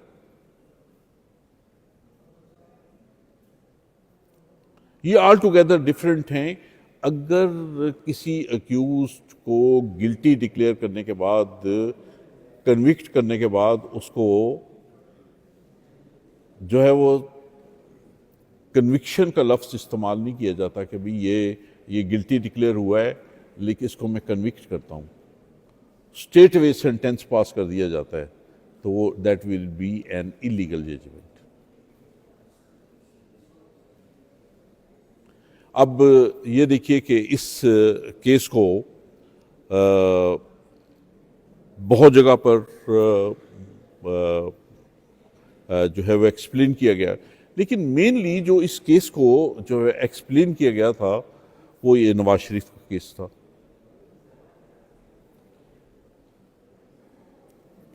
अब उस नवाज शरीफ के केस में ये था कि ही वॉज रिलीज्ड, वो अवेलेबल था इन दी अमंगस्ट द पब्लिक, लोगों के सामने। तो मैं एक ट्रिब्यूनल था जहां पर कि उनकी competency to contest the election वो उसने डिटरमिन करना था कि वो कॉम्पिटेंट हैं या कि नहीं। तो मैंने उनसे क्वेश्चन किया, मैंने कहा देखिए बात ये है कि आपको 2 केसेस में सेंटेंस हुआ है, आप कन्विक्ट भी हुए और सेंटेंस भी हुआ, और फिर उसके बाद ये है कि वो जो कन्विक्शन है, वो कन्विक्शन आपकी जो है वो उसी तरह आप अंडरगो कर रहे थे तो आपको रिलीज कर दिया गया। मैंने आपके सामने अटॉर्नी जनरल को, एडवोकेट जनरल जो हैं वो उनको बुलाया है, और बुला के मैंने उनसे कहा है कि भी वो जो ऑर्डर है वो पेश करें जिसके तहत कि आपने इनको रिलीज किया है। तो उन्होंने बताया कि जनाब ऐसा कोई ऑर्डर इन राइटिंग एग्जिस्ट नहीं करता। मैंने कहा चूंकि आपके जो हैं क्लाइंट वो ओपनली फिर रहे हैं, उनको कोई पकड़ता नहीं है, तो मैं जितने भी लॉज हैं उन तमाम लॉज के तहत उनका जो बेनिफिट है वो मैं आपको देता हूं। आप ये देखिए कि सेक्शन 401 और 402 को आप ले लीजिए, वो रिमिशन ऑफ सेंटेंस जो पनिशमेंट है उसको, उसकी रिमिशन या सस्पेंशन को डील करता है। 402 भी उसकी सस्पेंशन या रिमिशन को डील करता है, सेंटेंस की। कन्विक्शन जो है वो उसको वो टच नहीं करते। कन्विक्शन वहां पे इंटैक्ट रहती है। अब उसके बाद मैंने कहा कि आप आर्टिकल 45 को ले लीजिए, वो भी इसी के मुतालिक है। अगर कोई और सेक्शन है या कोई और आर्टिकल है जो कि आपको बेनिफिट देता है, वो मुझे बता दीजिए। कोई और आर्टिकल इसके मुतालिक था नहीं। मैंने कहा आप 63 को देखिए, वहां पे जो ability to contest the election है, वहां पर ये है ए प्रीवियस कॉन्विक्ट। वहां पे सेंटेंस का लफ्ज नहीं, पनिशमेंट का लफ्ज नहीं है, वो कॉन्विक्ट का लफ्ज है। तो कन्विक्शन आपकी यही आज तक इंटैक्ट है। मुझे एक जजमेंट कोई सी हाई कोर्ट की या सुप्रीम कोर्ट की दे दीजिए जिसमें यह है कि अगर आपका जो कन्विक्शन, वो सेंटेंस जो है, वो उसको पार्डन किया गया है या उसको वेव ऑफ किया गया है या सस्पेंड किया गया है, तो साथ ही कन्विक्शन भी ख़त्म हो जाती है। तो मैंने कहा ये जजमेंट अभी आपके फेवर में चली जाती है। वो हो नहीं सकता था, पॉसिबल नहीं था ये, क्योंकि कन्विक्शन जो है it is a judicial verdict, और उस जुडिशियल वर्डिक्ट को सिर्फ अपील के ज़रिए ही सेटिसाइड करवाया जा सकता है। नतीजतन ये है कि वो डिस्क्वालीफाई हुए और सुप्रीम कोर्ट तक वो जजमेंट जो है अपहेल्ड रही। और फिर उसके बाद ये था कि वो जो उनकी कन्विक्शन थी उसको चैलेंज किया गया हाई कोर्ट में और सुप्रीम कोर्ट में, और फिर उनकी वो कन्विक्शन जो है वहाँ से सेटिसाइड हो गई। Then he became eligible to contest the election. So ये हैं ऐसे पॉइंट्स जो कि हैं। अब एक शख्स है वो कन्विक्ट भी हो जाता है और भी। अब दो चीज़ें होती हैं उसमें जहाँ पर कि कन्विक्शन होती है। एक शख्स जो है वो प्लीड गिल्टी करता है। जब वो ये मान लेगा कि जनाब मैंने ये जुर्म किया है, तो उसकी अपील नहीं हो सकती। और अगर वो केस ऑफ डिनाइल है कि जनाब मैंने ये जुर्म नहीं किया, तो उसकी फिर अपील होगी। जी,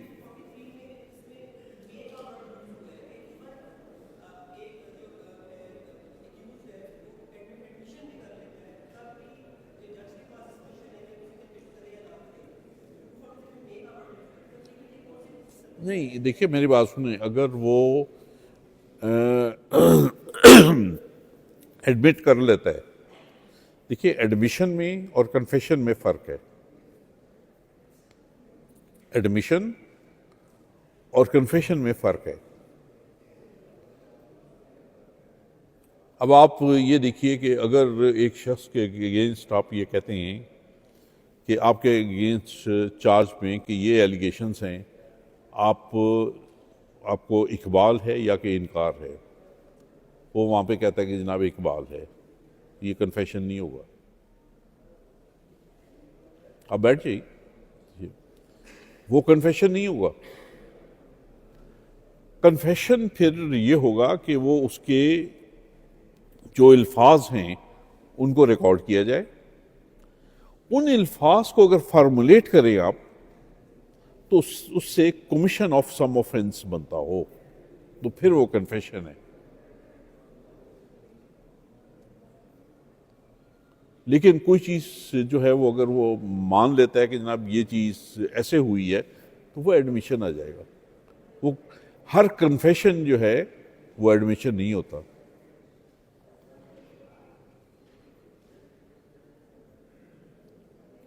तो ये इसमें बेसिक डिस्टिंक्शन है।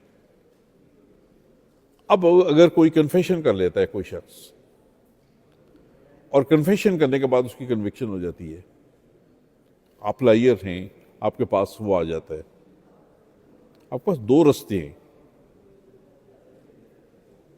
मैं ये बिल्कुल आपके बार रूम के सामने वाली कोर्ट, मेरे पास कोर्ट होती थी, तो मेरे पास एक मेजर साहब का केस आया कि जिनको कि 30 जो केसेस थे वो उनमें ये 489F में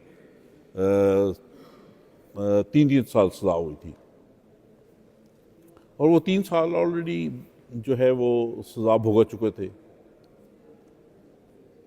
तो उसमें ये था कि मैंने जब उसको स्टडी किया उसके रिकॉर्ड को, उनकी प्रेयर सिर्फ इतनी थी कि जनाब ये जो सेंटेंसेस हुए हैं 30 के 30, तो इनके मतलब कोई ऑर्डर नहीं है कि ये कंकरेंट होंगे या कि कंसेक्टिव होंगे, तो आप इस तरह कीजिए कि इनको कंकरेंट कर दीजिए। उनकी प्रेयर सिर्फ इतनी थी। लेकिन जब मैंने रिकॉर्ड देखा तो रिकॉर्ड से मुझे पता चला कि वो उसका कन्फेशन तो है कोई नहीं, वहाँ पे सिर्फ इतना है कि इकबाल है, इकबाल है, इकबाल है, ये लिख के तो उसको 30 के 30 केसेस में जनाब सजा दे दी गई थी। मैंने वो एक रिट पिटीशन को 30 रिवीजन पिटीशंस में कन्वर्ट किया,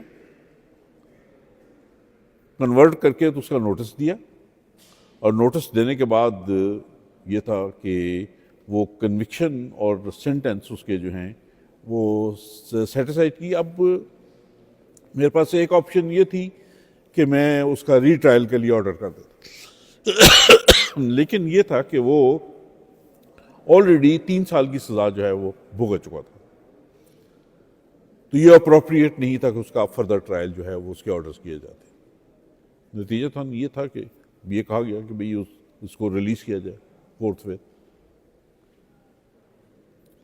अब ये है कि ये आपने बेसिकली ये देखना है कि कहाँ पर वो एडमिशन है, कहाँ पे वो कन्फेशन है।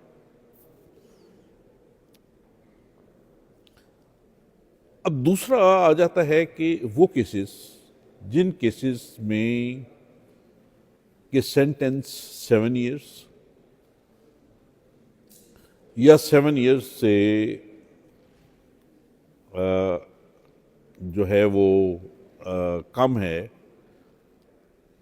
वहाँ पर क्या पोजीशन होगी। अब वो आप ये देखेंगे सेक्शन 408 है, वो it is open to discussion, लेकिन हमारी हाई कोर्ट की यहाँ पे एक जो है वो एक ऐसी जजमेंट आ गई जिसमें कि उन्होंने कहा है कि 7 इयर्स के भी वो सेंटेंसेस जो हैं वो इधर आप लोअर कोर्ट्स में जो हैं वहाँ पर ही उनको चैलेंज करेंगे। तो उसके बाद से वो वहाँ पे वगरना पहले ये होता था कि 4 साल तक के सेंटेंसेस लो सेशंस कोर्ट में होते थे, और उससे जो ज़्यादा के सेंटेंसेस थे उनको हाई कोर्ट में चैलेंज किया जाता था। लेकिन ये किसी वक्त भी ये दोबारा इस पर डिस्कशन ओपन हो सकती है।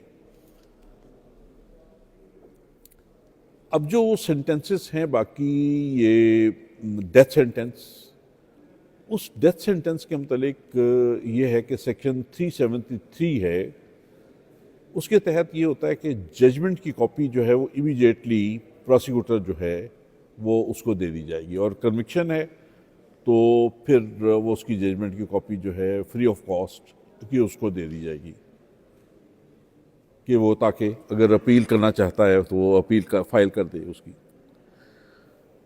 अब अपील में जो सेक्शन 423 है वो इसमें ज़्यादा अप्रोप्रिएट है कि जिसके तहत कि कोर्ट को ये इख्तियार दिया गया है कि वो जो सेंटेंस है उसको पनिशमेंट को कम कर दे, सेंटेंस तो उसको सेटिसाइड कर दे, उसको रिलीज कर दे।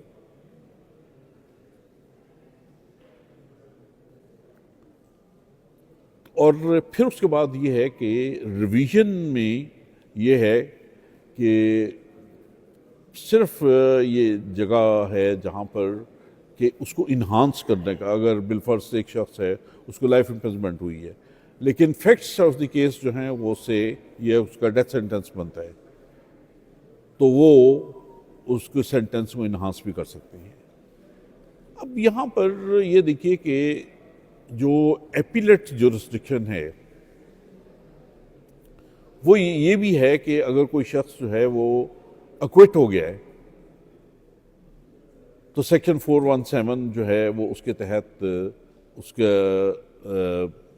अपील अगेंस्ट अक्विटल हो सकती है। लेकिन अगर कंप्लेंट है तो कंप्लेंट में वो पिटीशन फाइल होगी for special leave to appeal. तो ये वो सेक्शंस हैं जिनके तहत के जो एपिलेट जुरिस्डिक्शन है वो मुख्तलिफ कोर्ट्स की है। अब हाई कोर्ट जो है वो उसके पास ये है कि अगर कोई शख्स है उसको डेथ सेंटेंस हो जाती है तो सेक्शन 374 जो है उसके तहत उसका जो केस है वो फॉर कंफर्मेशन और अदरवाइज वो हाई कोर्ट को भेज दिया जाएगा।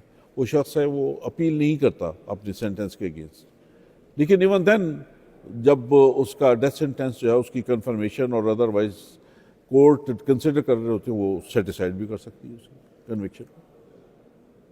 अपील नहीं भी हुई तब भी वो उसकी वो कन्विक्शन जो सेटिसाइड हो जाएगी। अब ये हालात हैं वो रिवीजन में आप ये देखिए कि कोर्ट जो है उसके पास कॉन्सिक्वेंशियल रिलीफ जो होता है ना वो देने का अख्तियार नहीं है। उसके लिए आपको सेक्शन 435 जो है वो देखना है कि एक हाई कोर्ट और court of sessions may call for the record of an inferior court to examine the legality, propriety or correctness of an order, finding, और ये जो चीज़ें हैं वो उसमें दी हुई हैं। अब इसमें ये देखें कि वो जो है सेक्शन, इसमें यह है कि एग्जामिन होगा लीगैलिटी, प्रोप्राइटी, करेक्टनेस। वो कोर्ट जो है वो ये एग्जामिन करते हुए ये देखेगी कि ये ऑर्डर करेक्ट है, ये ऑर्डर जो है ये इम्प्रॉपर है या ऑर्डर इलीगल है।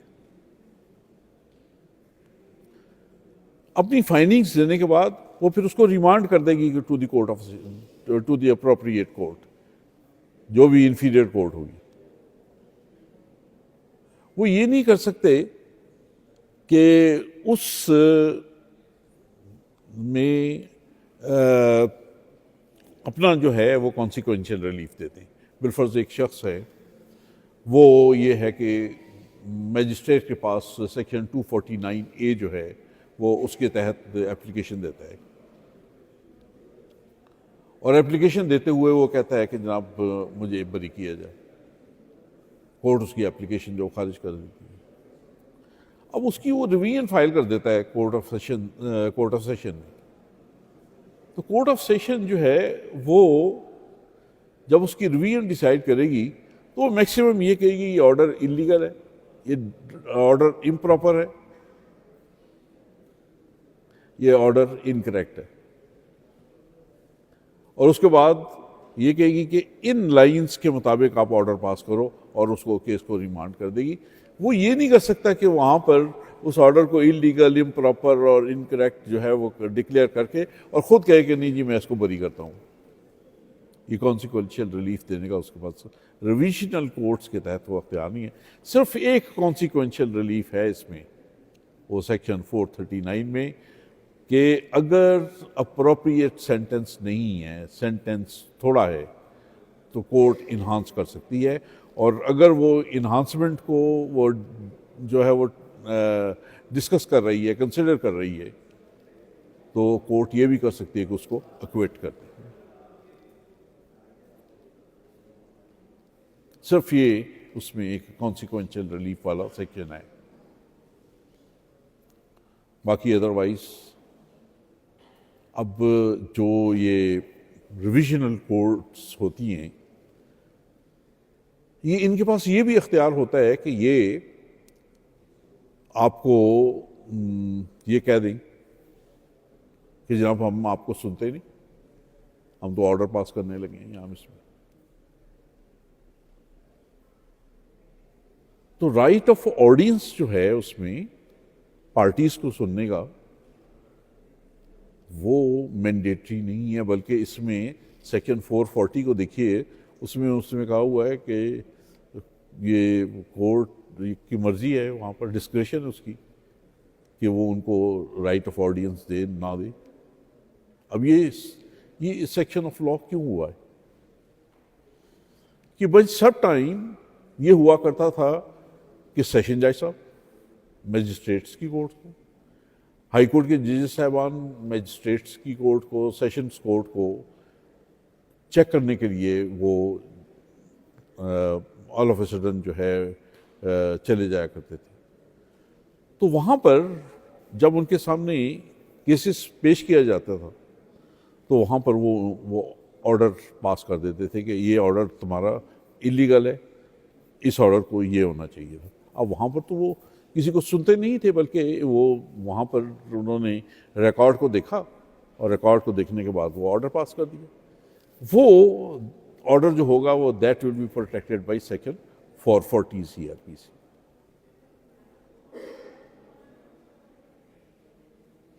कि ये ज़रूरी नहीं है कि जो राइट ऑफ ऑडियंस है वो दिया जाए। अब उसके बाद ये था कि इसको मैं बड़े डिटेल में जाके तो डिस्कस करना चाह रहा था, लेकिन अब जो टाइम है वो मुझे इस चीज़ की इजाज़त नहीं देता कि भाई मैं अब इसके और ज़्यादा डेप्थ में चला जाऊं। मैं चाहता था कि एक एक लफ्ज़, जिस तरह मैंने पहले आपके साथ इसी तरह इसकी भी डिस्कशन करता।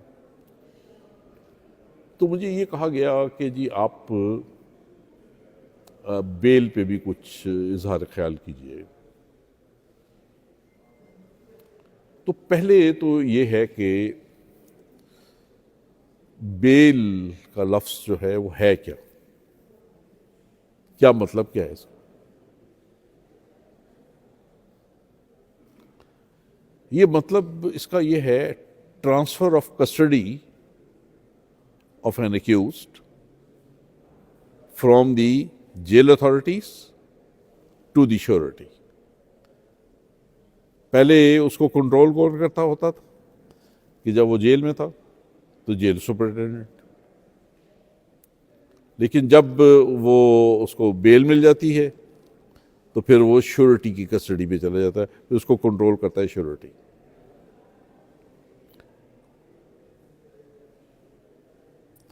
तो ये बेल है हमारा इसमें। अब ये देखिए कि उसमें ये जो हैं जराइम बेलेबल, फिर उसके बाद नॉन बेलेबल आ जाती हैं। नॉन बेलेबल दो किस्म के जराइम हैं, एक वो जराइम जो कि 10 साल से कम, और एक वो हैं जो कि 10 साल से ज़्यादा के हैं। तो सेक्शन 496 जो है वो बेलेबल ऑफेंसेस में है कि भाई जब कोई शख्स जो है वो अरेस्ट हो जाता है और is brought before the court, तो कोर्ट ये करेगा कि उसको कहेगा कि जनाब ऑफिसर इंचार्ज, या कोर्ट जो है वो उसको कहेगी कि भाई इतना का श्योरिटी बॉन्ड दे दो, और उसको फिर वो श्योरिटी बॉन्ड दे देता है अगर, तो वो उसको रिलीज कर देगा।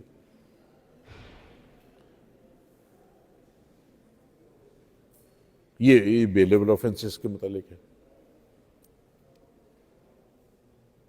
और ये देखिए कि मैं एक आपको बात यहाँ पे बता दूँ,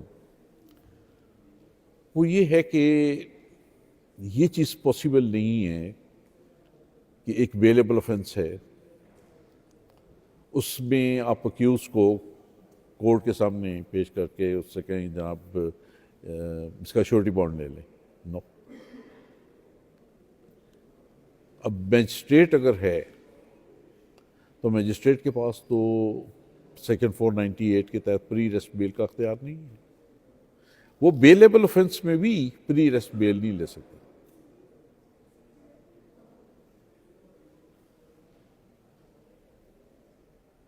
अब उसमें अब आप ये देखिए कि हम लोग क्या किया करते थे। हम एक सेक्शन 63 की एप्लीकेशन लिखा करते थे कि जनाब ये मुल्ज़म है, इसके खिलाफ ये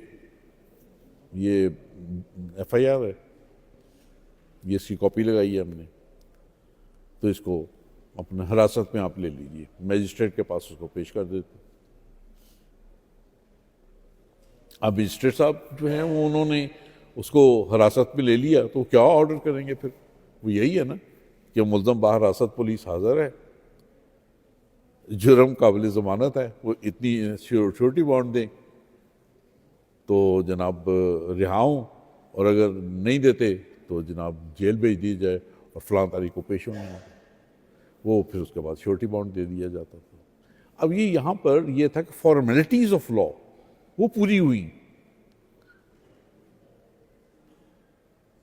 वो वहाँ पे ये होता था कि जब उसको अक्यूज़ को जाके कोर्ट में पेश किया जाता था तो मजिस्ट्रेट साहब जो है वो एप्लीकेशन देखने के बाद जो उनका नायब कोर्ट होता था वो उसको कहा करते थे कि भाई इसके कंधे पे हाथ रख लो या इसके हाथ को पकड़ लो। इसका मतलब ये होता था कि पुलिस ने उसको अपनी कस्टडी में ले लिया या कोर्ट ने अपनी कस्टडी में ले ली, और फिर उसके बाद वो उसके रिलीज़ की ऑर्डर कर देते कि भाई ये इतना का श्योरिटी बॉन्ड दे दे तो रिलीज़ हो जाए, अगर श्योरिटी बॉन्ड नहीं देते तो फिर फलां तारीख को भी यहाँ पर पेश हो। तो ये तो है बेल का उसका। अब उसके बाद आ जाता है नॉन बेलेबल ऑफेंसेस। तो नॉन बेलेबल ऑफेंसेस वो वाले ऑफेंसेस जो कि 10 साल या 10 साल से कम हैं, वो उनके मतलब तो लॉ यही है कि grant of bail is a rule and refusal is an exception. तो वहाँ पर तो ये है कि नॉर्मली कोर्ट्स को जो है कि अगर ऐसा ऑफेंस है तो हेजिटेट नहीं करना चाहिए अनलेस कि कोई बहुत ही एक्सेप्शनल सर्कमस्टांसेस हों कि कोर्ट उसको रिफ्यूज़ करे। जो बाकी हैं ऑफेंसेस 10 साल या 10 साल से ज़्यादा, वो प्रोहिबिटरी क्लास में कॉज करते हैं। सेक्शन 497 सब सेक्शन 1 के तहत ये कहा गया है कि उनमें जहाँ पर कि डेथ सेंटेंस या 10 ईयर्स से ज़्यादा का सज़ा हो तो वहाँ पर उसकी ज़मानत जो है वो ना दी जाए।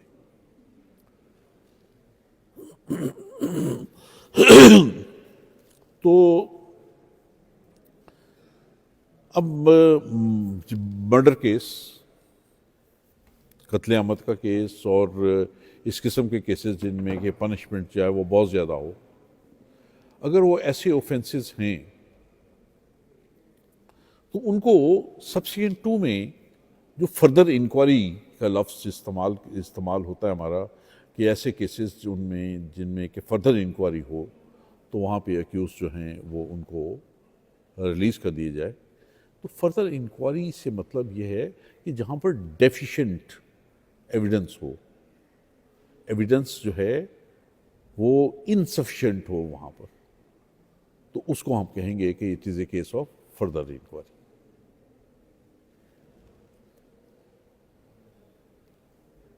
और ये देखें कि आप सेक्शन 497 को देखें कि 497 में officer in charge of the police station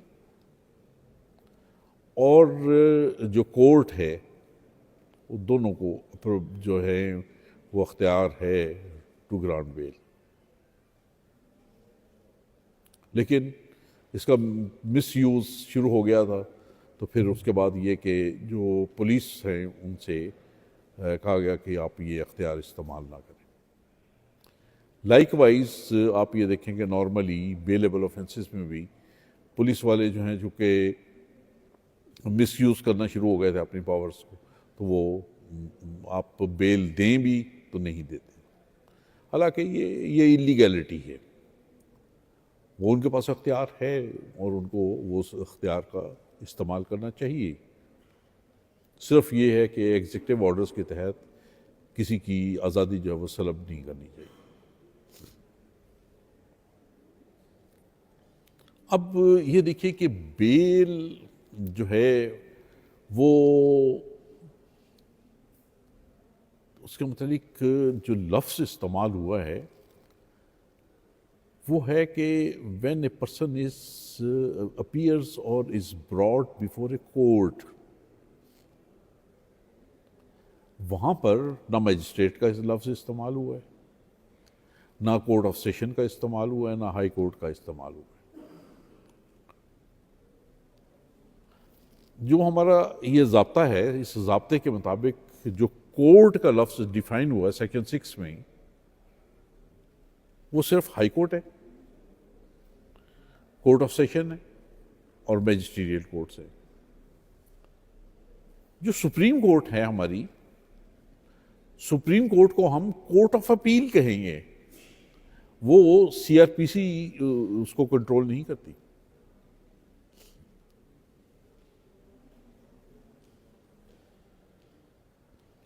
हाँ, वहाँ पर ये होगा कि जिस तरह भुट्टो साहब का ट्रायल हुआ हाई कोर्ट में और उसकी अपील जो है वो सुप्रीम कोर्ट में डायरेक्टली फाइल हुई, तो वहाँ पर ये ट्रायल जो है वो सीआरपीसी के तहत। तो ये वो हैं सरकमस्टांसेस। अब यहाँ पर ये है कि बेल नॉर्मली कोर्ट्स हैं जब ट्रायल कमेंस कर जाए तो हेजिटेट होती हैं कि भी हमने बेल नहीं देनी, लेकिन ऐसी कोई रेस्ट्रिक्शन जो है ना वो यहाँ पर इसमें सेक्शन 497 में नहीं है।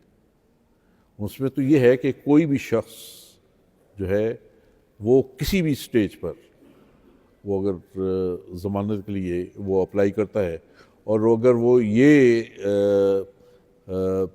साबित कर देता है कि उसका केस जो है वो फर्दर इंक्वायरी का है, डेफिशिएंट एविडेंस का है, तो he is entitled to the grant of bail, और तो वो फिर उसको जेल में नहीं रखना चाहिए। फिर उसके बाद ये है कि अगर एक शख्स जो है वो उसको बेल दे दी जाती है तो कोर्ट के पास ये उसी कोर्ट के पास या उससे जो सुपीरियर कोर्ट से उनके पास ये है अख्तियार कि वो उस बेल और को रिकॉल भी कर सकती हैं और दोबारा उसको वहाँ पर ये है cause to be arrested and commit him to custody. Cancellation of bail का कहीं पे जिक्र नहीं है। सेक्शन जो 497 सब सेक्शन 5 है उसमें कैंसिलेशन ऑफ बेल का कहीं जिक्र नहीं है।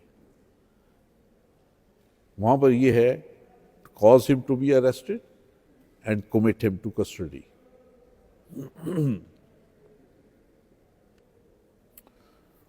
तो अगर कोर्ट ये समझती है कि वो ऑर्डर है जिस ऑर्डर के तहत कि उसको बेल के पे रिलीज किया गया, वो ऑर्डर जो है वो इन अकॉर्डेंस विद लॉ नहीं है, कोर्ट उसको कर सकती है। फिर या ऐसा है कि जो रिस्ट्रिक्शन ही मसलन एंटी टेररिज्म कोर्ट का केस है और कोर्ट ऑफ सेशन उसको बेल अलाउ कर देती है, तो वो बेल जो है वो इसी जुरिस्डिक्शन पॉइंट पे चैलेंज हो जाएगी।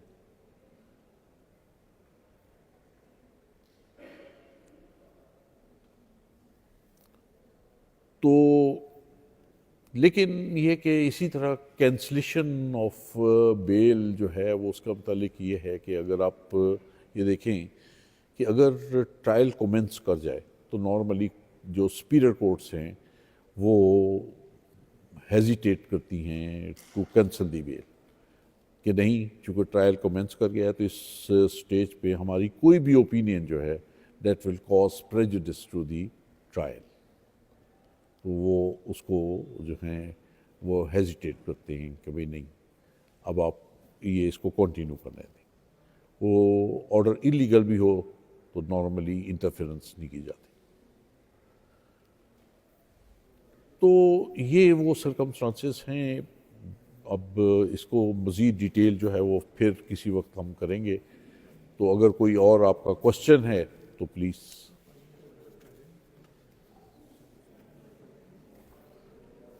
जी आप आगे आ जाइए।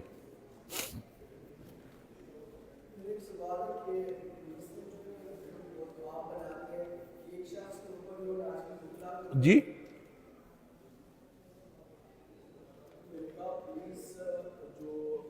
प्रैक्टिस में बहुत ज़्यादा आम हो गया है कि वो इवन बुबला के ऊपर भी 1 घंटे के अंदर या एक दिन के अंदर जो है मोर देन 20 केसेस जो है FIR जो है वो रजिस्टर्ड कर देते हैं। हमारे सामने ये मतीन जान जो है एडवोकेट जो है वो जो अपना चैनल भी चलाते हैं वो पुलिस वगैरह के खिलाफ, तो उनके ऊपर कितने सारे FIR जो हो गए हैं। तो इसकी थोड़ी सी बताएं इसको कैसे कंट्रोल किया जाए। दूसरी बात ये कि हमारे एक ऐसे क्लाइंट हैं तो हम उनकी बेल जो करवाने के लिए कैसे ग्राउंड जो हम तैयार करें, किन लॉज का या किन जजमेंट्स का सहारा लें उनको बेल ग्रांट करें। इतने सारे नॉन वेलेबल ऑफेंसेस और एक साथ इतने सारे FIR। नहीं मैं समझा नहीं सर आपका। ये इनका कहना है कि बहुत सी मल्टीपल FIR हो जाती हैं पर वो एक ही टाइम पे जिस तरह पोलिटिकल FIR है उनको कैसे हैंडल करना है एज ए क्लाइंट। अगर मेरा क्लाइंट ऐसा है जिसके अलावा 10 FIR देखिए ना मेरी बात सुने। देखिए मेरी बात सुने। बात ये है कि इनका ये सवाल है कि अगर इनके क्लाइंट के ख़िलाफ़ मल्टीपल बहुत सी FIR जो हैं वो दर्ज हो जाती हैं तो मैं उसको कैसे डील करूं, वो इसकी बेल कैसे कराऊं। अब आप ये देखिए कि आपने जो वहाँ पर एक FIRs का अंबार लग गया है वो उसको नहीं देखना। आपने तमाम जो केसेस हैं उन केसेस को अलग-अलग करना है आप करके, तो फिर उसके बाद आप ये देखिए कि हर केस में आप ये देखिए कि उसके मेरिट्स क्या बनते हैं और उन मेरिट्स को आप डिस्कस कीजिए। डेफिनेटली जब इतना अंबार केसेस का लगता है तो वहाँ पर एलिगेशंस जो हैं वो फ्रिवलेस किस्म की लगाई जाती हैं और जब कोई शख्स झूठ बोलता है तो उसमें बहुत सा खला भी आ जाता है। आपको थोड़ी सी मेहनत करनी पड़ेगी और उसमें ये होगा कि आपको बहुत कुछ जो मवाद जो है वो उस FIR से मिल जाएगा कि भी आपके क्लाइंट के अगेंस्ट ये कोई नहीं है। दूसरा ये जवाब आप लीजिए उसमें कि क्या रीजंस क्या बनी हैं कि जिन रीजंस की बुनियाद पर ये केसेस जो है वो रजिस्टर हो रहे हैं। तो कोर्ट्स जो हैं वो इन रीजंस को, जिन रीजंस की बुनियाद पर ये केसेस जो हैं वो रजिस्टर हो रहे हों और या ये कि वो शख्स जो है उसको अपनी ज़ाती रंजिश का जो है वो निशाना बनाया हो, वो कोर्ट्स उसको अप्रिशिएट करती हैं।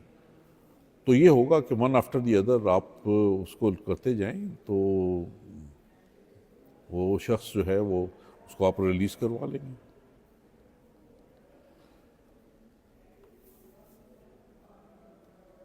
कोई और दो सवाल पूछना सवाल आगे आके सर से सवाल कोई है किसी के दिन आ जाए आ गए। आप सर आगे आ जाए यहाँ आके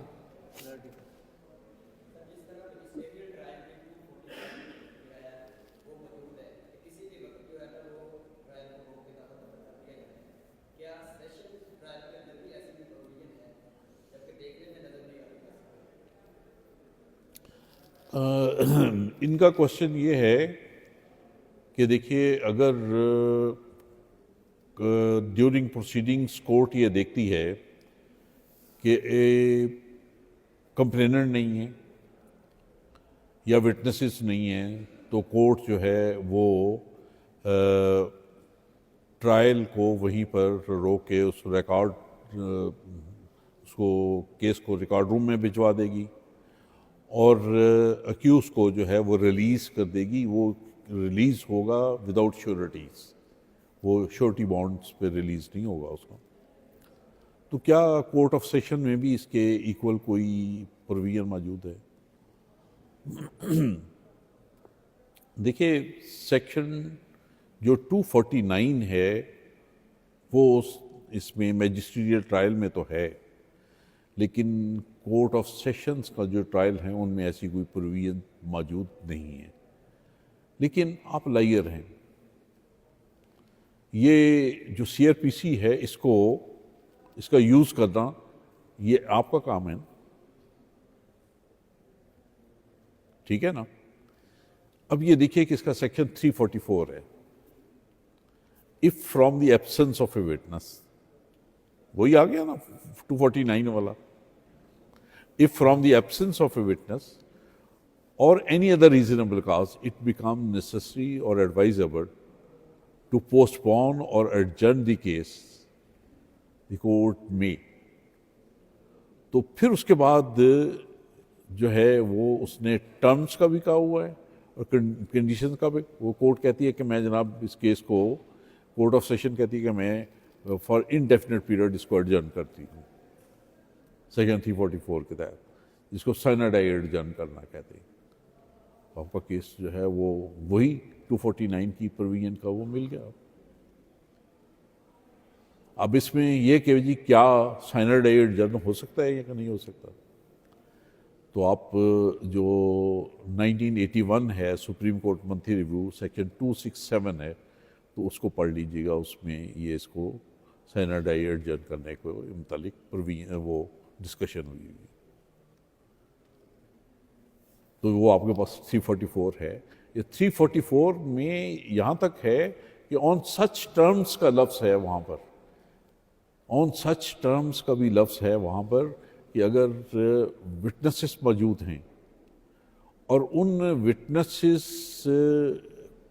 की मौजूदगी में जो अक्यूज्ड हैं वो जनाब ये चाहते हैं कि ये विटनेसेस एग्जामिन ना हो और वो एडजर्नमेंट मांगते हैं, तो कोर्ट कह सकती है ऑन सच टर्म्स के उस पे कि इनको इतना इतना खर्चा दो तो फिर मैं एडजर्नमेंट देती हूँ, वगैरह नहीं देती हूँ, या इतनी कॉस्ट तुम पे डालती हूँ मैं तो तब मैं तुम्हें ये एडजर्नमेंट दूंगा, अदरवाइज एडजर्नमेंट नहीं मिलेगी। तो सेक्शन जो 344 है, 249 तो कोई चीज़ ही नहीं है उसके सामने।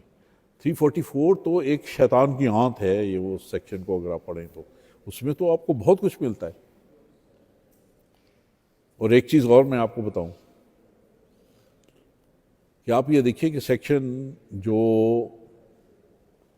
167 है उसके तहत आप देखते हैं कि फ्रॉम टाइम टू टाइम जो है वो फिजिकल रिमांड मिलता रहता है। वो रिमांड ही है ना, वो जो पुलिस को रिमांड मिलता है, पुलिस कस्टडी होती है। फिर उसके बाद ये है कि वो 15 दिन पूरे हो जाते हैं और 15 दिन पूरे होने के बाद जब उसको जेल भेज दिया जाता है और जेल भेजने के बाद जब वो उसको वापस लाया जाता है विदाउट दी सबमिशन ऑफ चालान या पुलिस रिपोर्ट जो है वो सबमिशन के बाद बगैर, और वो वहाँ पे लाया जाता है, तो आप वहाँ पे एजिटेट कर सकते हैं कि जनाब ये सेक्शन 344 जो है वो है if from the absence of a witness और any other reasonable cause it become necessary और advisable to postpone the inquiry और ट्रायल। तो ये तो जनाब इस वक्त पुलिस रिपोर्ट तो सबमिट नहीं हुई, ना इंक्वायरी है यहाँ पे ना ट्रायल है, तो आप तो 344 के तहत जनाब ये एडजर्नमेंट ही नहीं दे सकते। तो कोई सेक्शन ऑफ लॉ नहीं है, ये इसमें CRPC साइलेंट है इसमें, इट्स ए बिग लैकुना।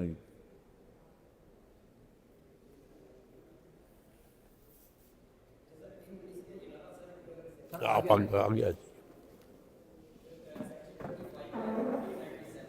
जी।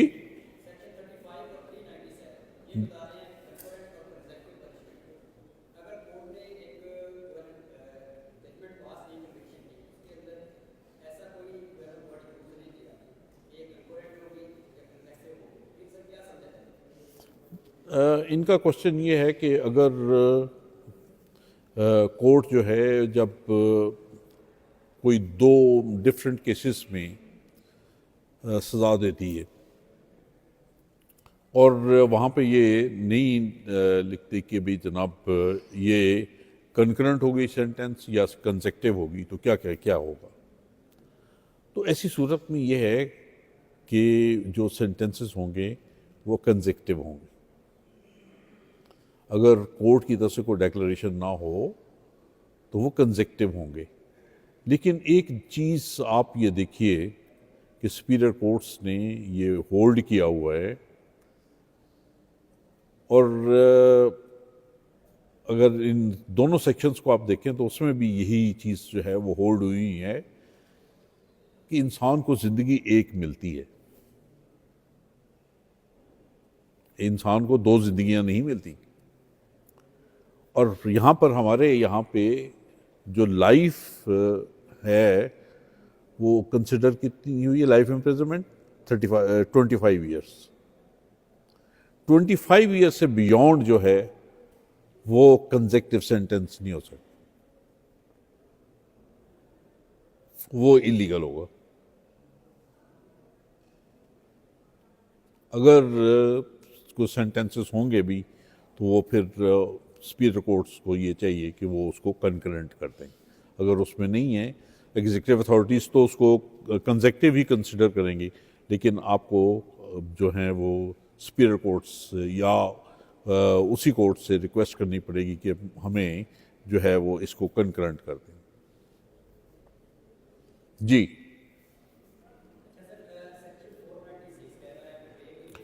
आ गया जी।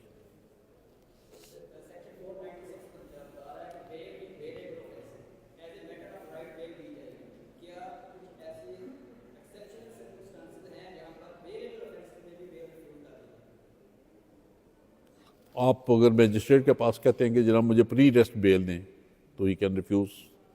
ये Yakub versus Ayub PLD 1966 supreme court 1003 उसमें ये डिस्कस हुआ है कि magistrate has no jurisdiction to grant pre arrest bell.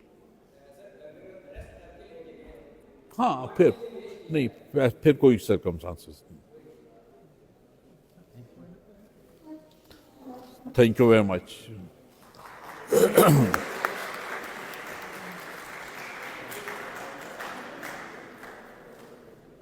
बैठे सर, एक दफ़ा सारे दोस्त बैठे। अच्छा, अभी जब जाइएगा नहीं, मैं रोल कॉल करूँगा।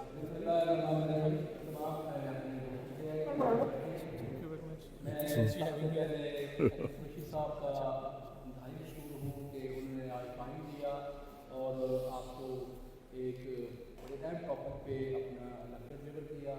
मैं तारुफ करवा दूँ हमारे इस टाइम प्रेजेंट में खुशी साहब हाल के सबसे बड़े माशाल्लाह में लायक हैं।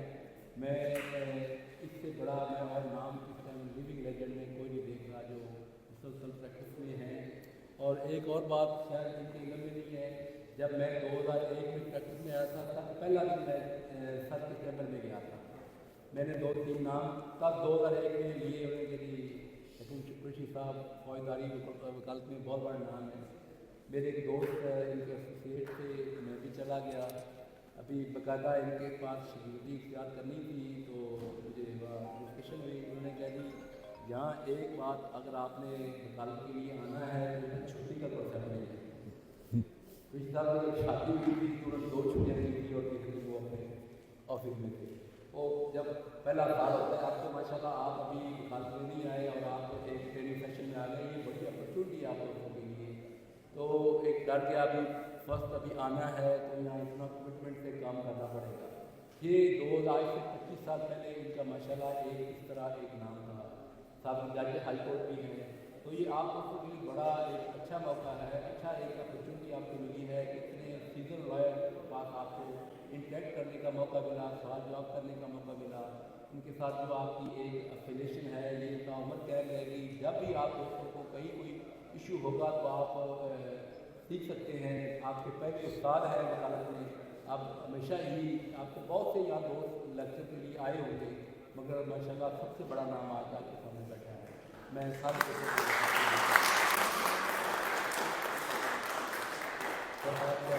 शुक्रिया, बहुत लेके आए। तो सारे दोस्त कभी होंगे, एक सर के साथ ग्रुप फोटो होगी, उसके बाद फिर आप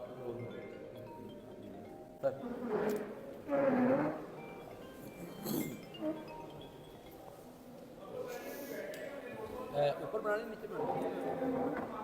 चलिए Very kind, exceptionally kind with your time. Thank you. Very generous.